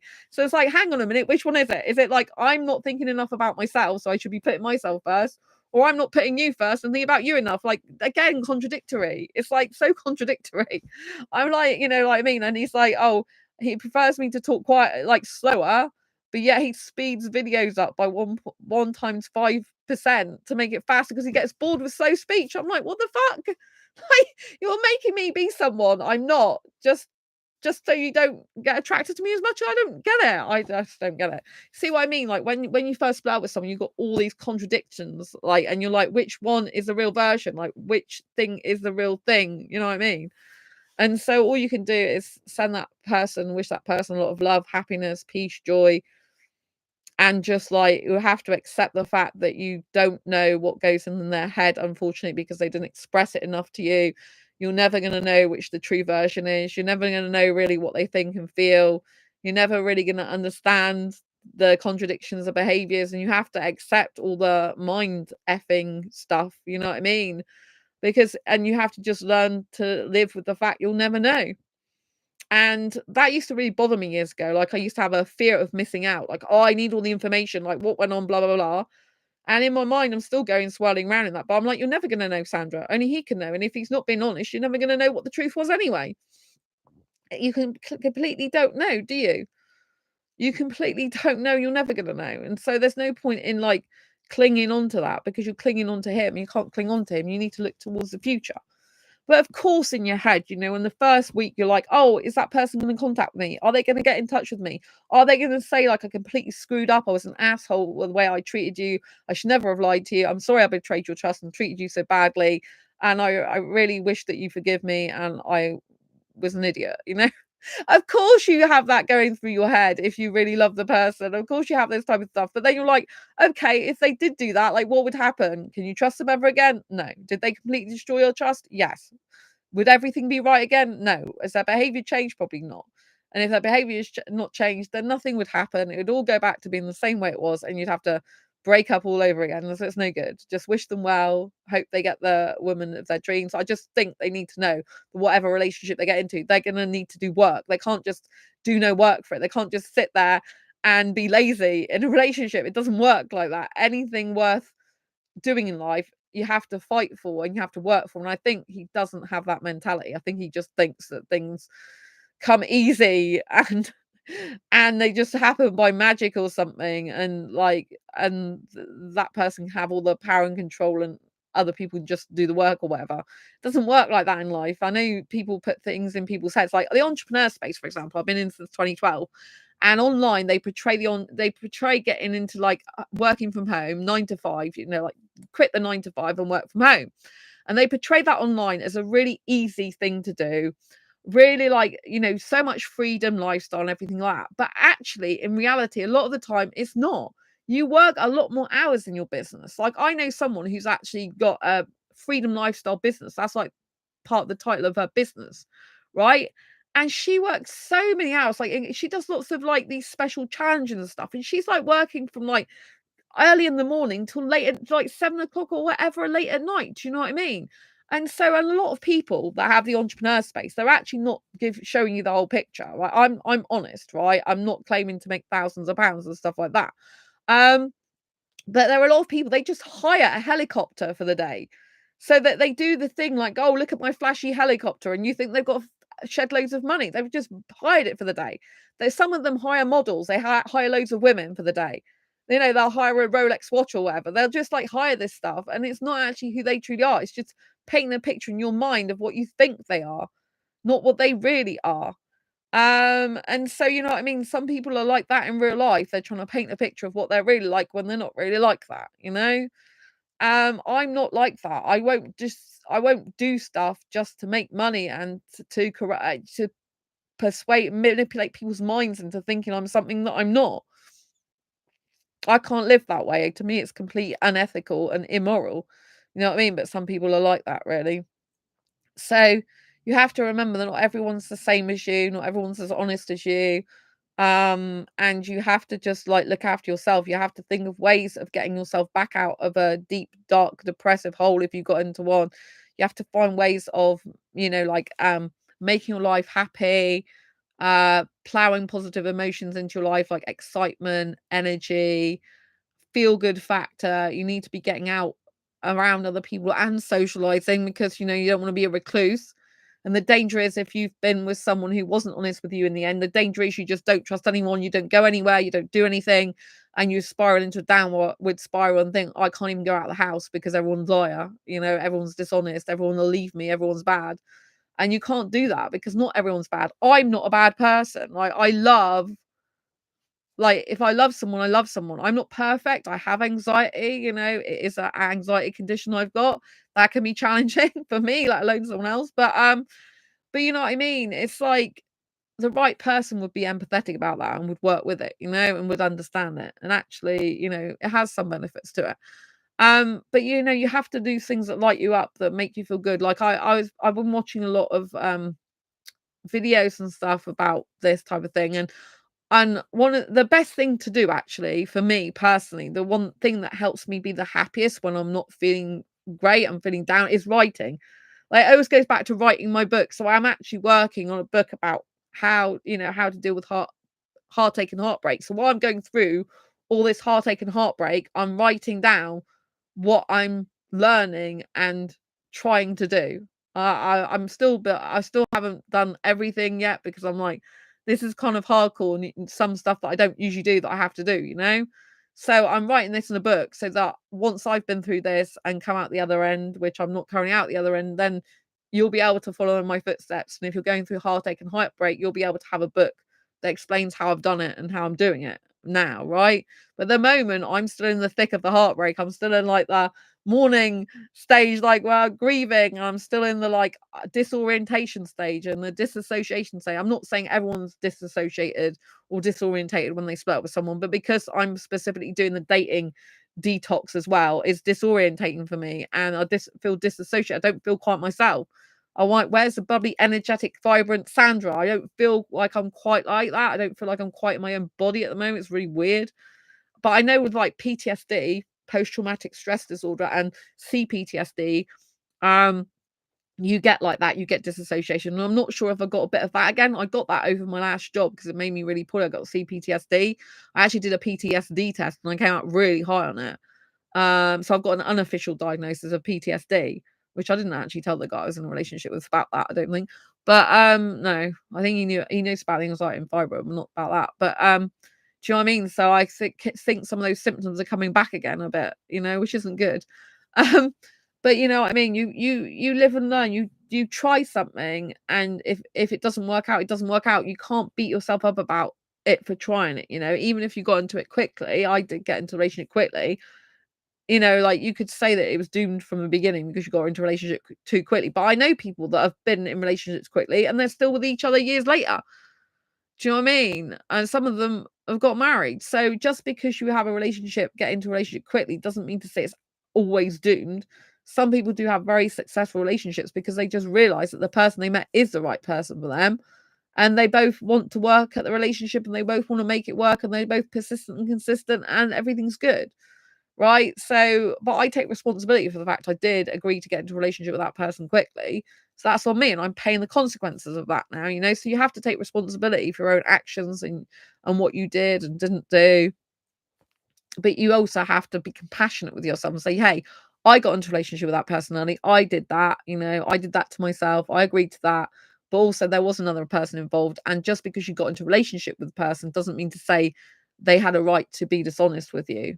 I mean, that's on them. That's their behavior that's not good. It's nothing to do with you. That shows what type of character and person they are.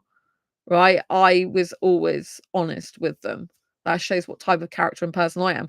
And I'm really happy that I was honest and true to myself. And I'm really happy that I didn't allow someone to have some lower my standards and to be accepting less than I'm worth. In the end, walking away is the best thing for me because I can't accept person who thinks less of me than I think of myself. Like, I do value myself. I do love myself. I do have self-worth and self-care. And I've got to remember that when you're on your own, you've got heartbreak, you have to keep reminding yourself that you've got to be a best friend to yourself. You've got to be a coach to yourself. You've got to say to yourself, okay, this is a shitty time right now.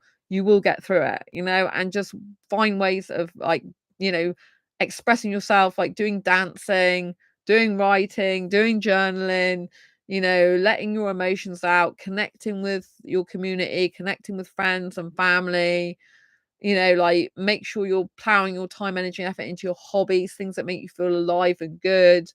And, like, take yourself away on holiday. Like, the fact I'm going away this week to London is going to be amazing for me. Chessington World of Adventures, here I come. I cannot wait. I really love theme parks, and I haven't been to Chessington for years. So I'm really looking forward to that. It is my birthday soon. So I am looking forward to my birthday, even though I'm not as happy as I would like to be for my birthday. I'm looking forward to my birthday. My mum and dad dropped presents off, I said earlier, for me. So that's good. So like, you're got to be your own cheerleader, cheer yourself up, make a happy list of things that make you feel as happy as possible under different difficult circumstances. Have a list of the things that that is going to be better for you. For example, if I feel too claustrophobic indoors, I feel too upset, I have to get out. It's like, just go up the road, just shop in supermarkets for X amount of time, just go and sit on the cathedral wall, go and eat your favorite sugar-free items. You know what I mean? Just get out of the flat, and make a list of stuff, because I feel like I haven't been doing much. Like today, I feel like I haven't done much, but I have actually done some work. Well, I've done some, like, I've got the Chessington ticket. I got free club card vouchers from points, and I managed to get the club card person that club card, like, help me out to get a free ticket to Chessington. So I got it with my vouchers, basically, because for every 50p in vouchers you get £1. That's a way of saving money. And so I got my ticket to Chessington World Adventures for free. So I'm really stoked about that. That took a while to do, and I've ordered 6 copies of Diary Confessions of a Hyperromantic Asexual, 78 Life Lessons to Ace Your Life, to go to the British Library. Because I'm a registered publisher in the UK, I have to, by law, send a copy of my books, any printed books or any ones with their own ISBNs, which is my printed editions, to the British Library. And they also want 5 other copies to go to other places, like one's library at Oxford University, one goes to Wales, one goes to Ireland, I think one goes to Glasgow as well, I'm not sure, Scotland, I think. So basically it's England, Ireland, Scotland, Wales, basically. In the UK, I think there's 3 places it goes to, the British Library and 2 others, and then you've got Ireland, Wales and Scotland as well, I think. So that's a real honor for me, because the good thing about that is my legacy will live on. Like, when I'm no longer here on planet Earth, like, the legacy will live on of me, like it will, and I will still be helping and saving, changing lives when I'm not here anymore on this earth in this physical form. So I think I'm like Arnie, though. I'll be back. It's like, will you always be back, Sandra? Probably. My soul keeps living on and on for a lot of years, I think, but I'm younger in this version of me now. I'm so young, so that's what's been really difficult as well. So I've gone to social events this week, which has been good for me, but I just realized how young I am, because I'm not interested in my birth certificate age. I don't think like that, and I live like a teenager on purpose, and my soul's really young. And when I talk to people at meetups, when I say stuff I like, a lot of the time they're like, oh, I did that when I was 10 years old, like about theme parks, for example. One of the girls, it's like, oh yeah, I did that when I was 10.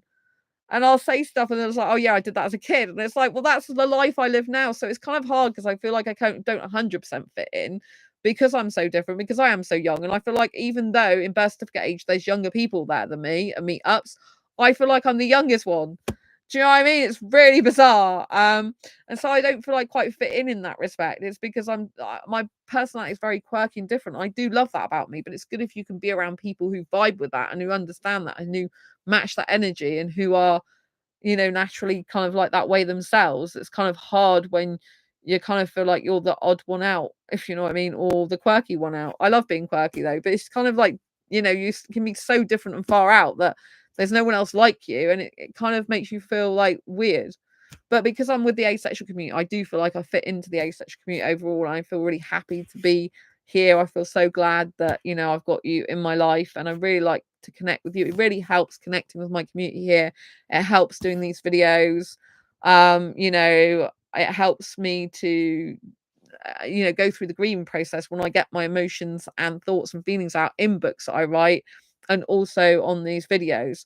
I do want to be respectful of the person still, whatever the way they were to me. I do want to still wish them well and all the best of the love and happiness in the world. When I had good times with them, it was great. Like, it was some of the best times in my life when they were really good with me, you know? So yeah. So I don't regret getting into a relationship with that person. I think it's a shame for me the way they treated me at the end. I think that's a damn shame, and I'm really upset for me for that. You know, I want to, like, I want to apologize for their behavior to myself. You know, I want to say, look, I'm so sorry, Sandra, that they treat you that way. Because, like, when you're grieving, especially when you live alone, you're on your own, you have to be like your own best friend to yourself, and you have to coach yourself, and you have to tell yourself, like, what would you do right now if you were given advice to yourself as a best friend to yourself? So if I think, like, what would I say to me if I wasn't me, if I took myself out my own body to comfort myself? First of all, I give myself a great big hug. Right, you can do this yourself. So if you are having a breakup, difficulties in a relationship, you know, like split up, broken up, or whatever, make sure you self-soothe and make sure you help yourself by doing these type of practices. So give yourself a hug first of all. Tell yourself that, pat yourself on the shoulders, like, and tell yourself you're going to be okay. Right, you've got through bad times before, and you can do this again. Right. So I'm telling myself now, Sandra, you can do this. Right, I love you. You're going to be fine. Everything's going to be okay. It's just the shit that's hit the fan right now, and you're feeling pretty shitty, and you're not feeling good about yourself as much as you would. I'm happy to be myself, but I'm not feeling as good in my life, should I say, anymore, as I usually am. So, you know, and I'm proud of myself. I'm proud of myself for being able to try and do and actually do rather than just try, because I am doing a dating detox at the moment. So that is really hardcore. It's not really what I wish on people, because it is like you go cold turkey. It is like coming off a drug or something, I think. You know, it's kind of like really addictive, and I think, and it's hard to be without something you've had in your life for like 10 years. Like, if you've been on the dating scene for 10 years, you kind of get used to it. It's a bit like it's part of your lifestyle. And I've had to give that up for my own good. Right. So I think you have to give yourself a hug, and you have to love yourself and stroke your own arms and say, you're going to be all right, darling. You're going to be all right. Everything's going to be good. Right. And then what would you say to your best friend? I'll be like, this person really didn't deserve you, Sandra. They weren't honest in the end. I know you love them implicitly. I know you see good in everyone. I know you wish them well. And it's so good of you to do that. I'm glad you're that type of person. I admire you for that. But at the end of the day, they didn't leave the relationship well in the end. They were dishonest. It has broken your trust. It's like a betrayal, really, and it will take time for you to heal. And I think you're doing the best possible thing you can do for yourself at the moment by staying clear of other dating sites and getting into a relationship with anyone else. You're purposely doing it because you know you're vulnerable. You don't want to be on the rebound. You don't want to have someone in your life like this again. And, you know, I think you did the right thing by not lowering your standards for something you were totally uncomfortable with. There's a timekeeping issue that became a really big issue between me and him. Whereas I want him to, like, be on time and stuff. And that was like, he wanted to just turn up whenever you feel like it, basically. Like, if he's late, he doesn't care, right? His argument was that he wouldn't care if I'm late, but I care if I'm late. I like integrity, right? I like accountability. I like reliability, responsibility, timekeeping, punctuality. I like those traits. And to actually change on that would have been detrimental to me and my own mental health and well-being. You know, it's too much chaos, and I don't actually think it's helping me to be a better person. If it's helping me to be a better person, fair enough, but I don't think it is. I think it's just slacking off, being lazy, just allowing things that are not good, right? If you watch a lot of videos and you look about respect in a relationship, one of the things is that person respecting your time? One is, are they respecting your time, as in, like, you know, like, are they understanding you can't always spend time with them, you've got to spend time doing other things as well. But are they respecting the time, as in they're showing up on time? They're being on time to see you. They're there for you, you know, like, you know what I mean? Like, and so, like, I couldn't change myself on that. I couldn't just say, like, it's fine for you to turn up 5 minutes, quarter of an hour, half an hour early, because I needed to work. Like, it's eating into my work time. I'm not coming home like he used to say, oh, I'm coming home and I don't have anything to do after 6. That's not the life I lead. I'm always usually doing something because I like to be busy, and so I like not wasting my life away. I like not wasting my time, you know what I mean? That doesn't mean to say I don't do things that you could argue do waste time, but I like to be doing this. And in the end, it was really weird. It's like he was like feeling he was wasting his time on social media when I asked him about supporting me on social media, not doing much. Just like he'll comment now and again, which I don't think is too much to ask, but there we go. So you know what I mean? I just have to, like, you have to understand that, like, it is gonna hurt. Like, if someone's dishonest, it's gonna hurt. It's gonna cause betrayal trauma. You're gonna take that to a new friendship or relationship. So you have to, like, halt this stuff, and you have to take a step back and think, okay, this person did you wrong, but is every person like that? Yes or no? The answer is no if you're not like that yourself. I'm not like that. I don't do that type of thing. I don't betray someone's trust like that. I don't be dishonest like that. Right? So I know that I'm not that type of person. Therefore, there is evidence as a person in the world that's not that, doesn't do that. Right? I'm not like that. So what does that mean? Like, not every person is like that. Not every person is going to behave like that or do that thing. Some people have consciences, right? And they care about people. They genuinely care, and they could never hurt someone in that way, right? Because they genuinely love them and care about them. So you've got to be thinking about that. And then you've got to say to yourself, okay, what makes me happy? Like, if I had to do anything in my life today, what makes me happy? So I want you to go through this process if you're like, grieving yourself and got heartache and heartbreak. So for me, like, a hot shower is good. I was having problems with the shower a while ago, like in February, part of March, because I was getting like spots and lumps and rashes all over my body, but a lot of them have actually gone. So a lot of the time my shower's like back to being good again for me. So I'm really happy about that. So a nice shower's good. Getting out of my flat's very important at the moment, because if I stay here, like, usually most days I have to go out at the moment, because if I stay in here too much, it does get claustrophobic. It feels like I'm a bit down. It feels like it's too many memories of him. And it feels like, because I'm not on dating sites anymore, I kind of need to be doing some other stuff. And that's one of the things I've been doing, like going out a bit more. But I ended up shopping, spent quite a lot of money on shopping, but I needed to stock up anyway. So, I haven't actually watched any movies. I'm purposely not watching romantic movies at the moment, because I know it's just going to upset me. I'm purposely trying not to listen to romantic music. But as a hyper romantic, who's excessively romantic, it's kind of going against my personality in terms of what I like. But, like, he created a love playlist for us based on what I like, the music I liked and he liked, and a lot of the songs are my favorite songs on there. Now, I'm gonna try not to think about him every time I play those songs, but at the moment I'm staying clear of those songs, because I don't want to be activating my romanticism, because if I do that, I'll feel like my dating relationships, I might want to go back on that or do that. And at the moment, I don't want to be jaded or blinded by love or romance again at the moment. You know what I mean? I want to make sure I don't get into that situation again where I'm getting the person who's the wrong person for me, who, is not honest with me. I don't want to be doing that again. So I'm having to, like, detoxify myself and stay clear of that type of thing, which is really super effing hard. It's really so difficult. But I'm a strong person and I believe I can do it. I mean, I've been able to give up loads of foods that people couldn't give up. I gave up sugar at 19. I didn't give up sugar at 15. Refined sugars, I'm allergic to refined sugars, my worst allergy. So at 15, I got told by a homeopath I'm allergic to sugar. I took absolutely frigging no notice. By the age of 19, I was really poorly. I did a job which was just for 3 hours a day, and I used to go home to bed really tired, have like sore tummy, headache, head pain here, and it was awful. And the homeopath, when I was 19, is like, because I was a chocoholic, basically. I had to try every new chocolate bar on the market. And the homeopath's like, at 19, bear in mind, I hadn't listened at 15 years old. I've been having chocolate for 16, 17, 18. I've been having chocolate for another, 4 years after that. I just ignored it. And then 19, I was so poorly. I'm like, I can't live like this anymore. And he's like, you've got to give it up. Sugar's no good for you. You've just got to give it up now. So I gave up sugar. And my point with this is, I can give up things. I've been able to give up things that other people can't give up in their life, because I'm disciplined like that. I gave up wheat. I kept getting tummy pains years ago. I was in hospital and they didn't even know what was wrong with me. And it was severe abdominal pain. They couldn't find anything wrong with me.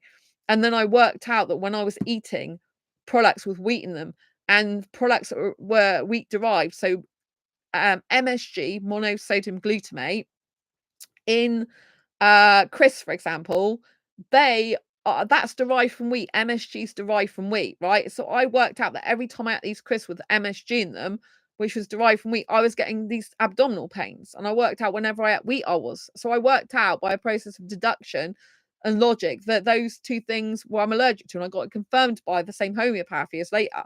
And so I just stopped eating wheat like that overnight, just did it like that, bang, done.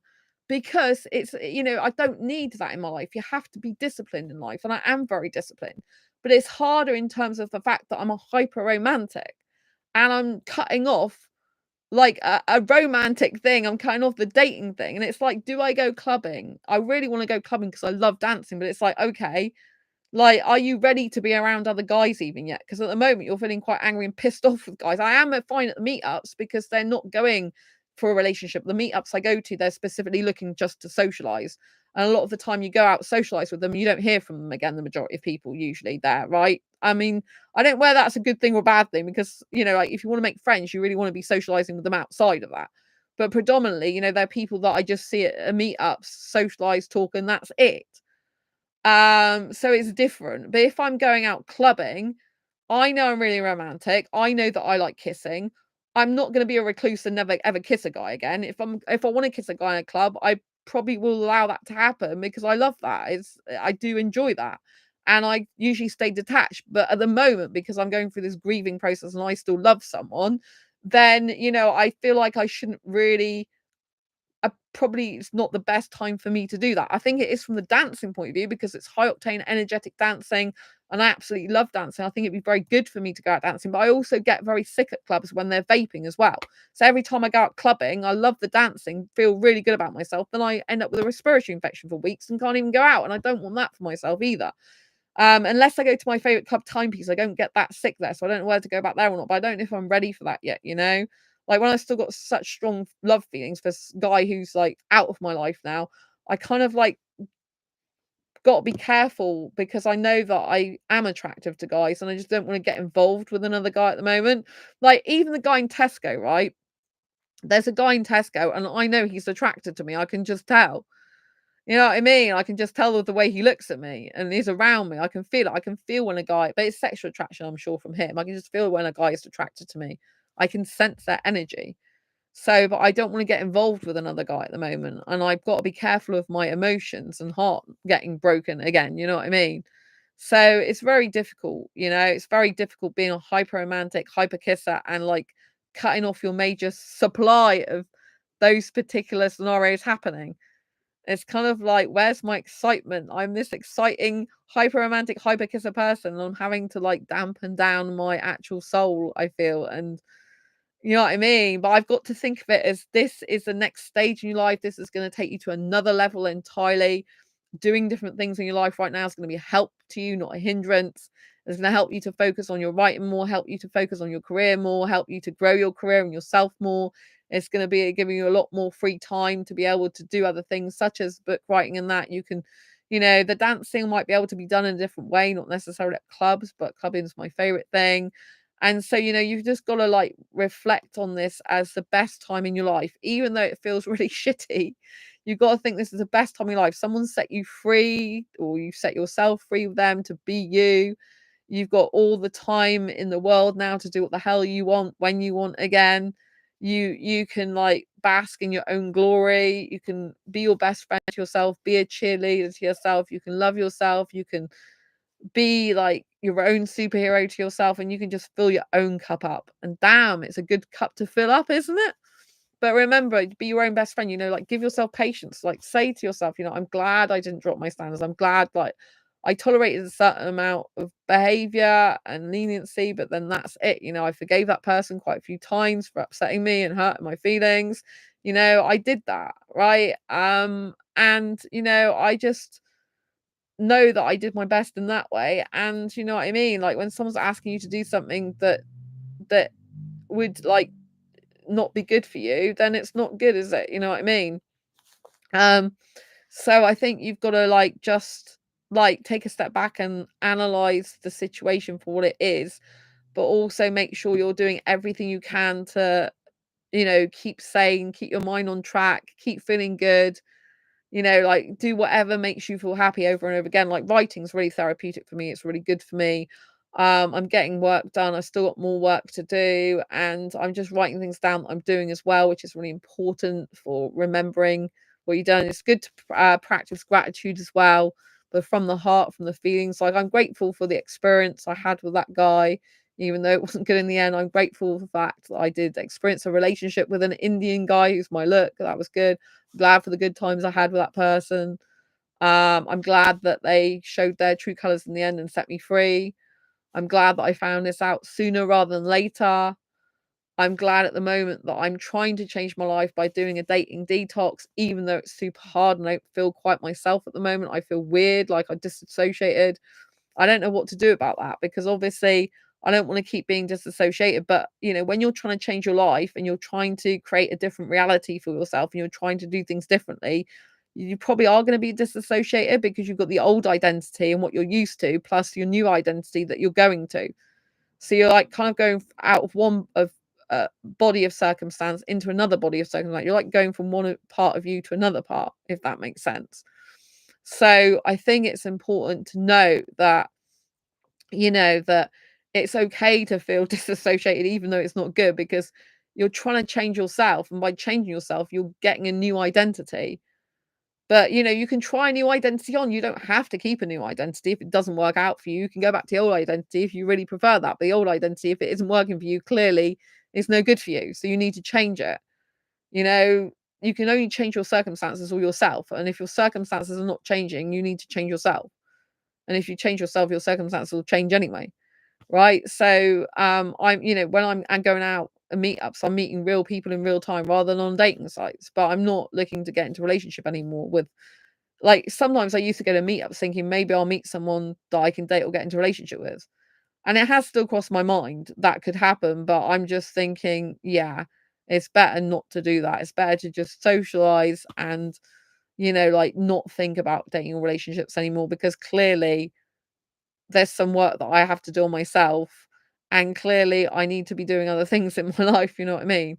So it just feels like I'm not used to being slow. I'm not used to going down a notch. I'm used to be this hyper girl, and so it's kind of hard. So I'm not completely sure what new identity I want. Like, what do I want to keep and what do I want to not like improve and get rid of? You know what I mean? And what do I want to, like, because I liked being on dating sites to a certain extent. You know what I mean? But it's also upsetting at the same time. So, I think reflect and give yourself time just to like work out what you want. Like, a lot of people, they take a whole year out, for example, to focus on themselves. Like, I'm going to be focusing on my health, my career, and try and focus on other things, not dating or relationship for like this year, rest of this year, because I think it's important that I do that for me. It's important for my mental health. It's important for my physical health and well-being. It's important for me to regulate myself again. It's important for me to build trust with people again. And you know what I mean? I think if I'm looking for dating or relationships, it's not good. I don't want to do that anymore. So I want to just be me. And I want to find myself more like the new version of me and try it on for size, see what's good about it and what's not so good about it. But anyway, stay positive, stay loving you, stay true to who you are. If someone did you wrong, it's not your fault. That's on them. You can't be accountable or responsible for the way someone else treated you like that. You know what I mean? It's not deserved. I did not deserve to be lied to. I did not deserve to have a false sense of security and hope pushed upon me. I did not deserve for that person to like say one thing and then completely opposite. I did not deserve that person to lie to me. You know what I mean? No one deserves those things, and I will get someone better in the end, or I will just stay absolutely single and be happy in my single life. I think that person that person is weird because that person like needs to be in a relationship, I think, to a certain extent, because they're used to being with someone rather than on their own. But yeah, when it's hard work, it's not like what they really want, the hard work, if you know what I mean. But you know what I mean? You have to understand that any relationship is going to be hard work. You have to put time, energy, and effort into it persistently and consistently and treat it like another full-time job. If you have that attitude, you're going to much more likely to have a successful relationship than if you just think, you're going to a supermarket checkout, you've bought the goods, you go home, you use them, and that's it. You know what I mean? A relationship's not like a supermarket checkout where you get the goods, you use them, think they taste nice, and that's it. A relationship is hard work and it's a job. It's a full-time job. So, and a full-time job, you have to show up on time. You have to be accountable. You have to be responsible. You have to work hard. All these things, right? Remember that. Anyway, but take care of yourself. Give yourself lots of self-love. Take yourself out for meals and to the cinema like I do to self-date. Make sure you do have self-dating time. Make sure you be romantic with yourself. I guess I need to up the romance with myself. That's what I probably need to do. I was just thinking that. I'm like, oh, why aren't you more romantic with yourself, Sandra?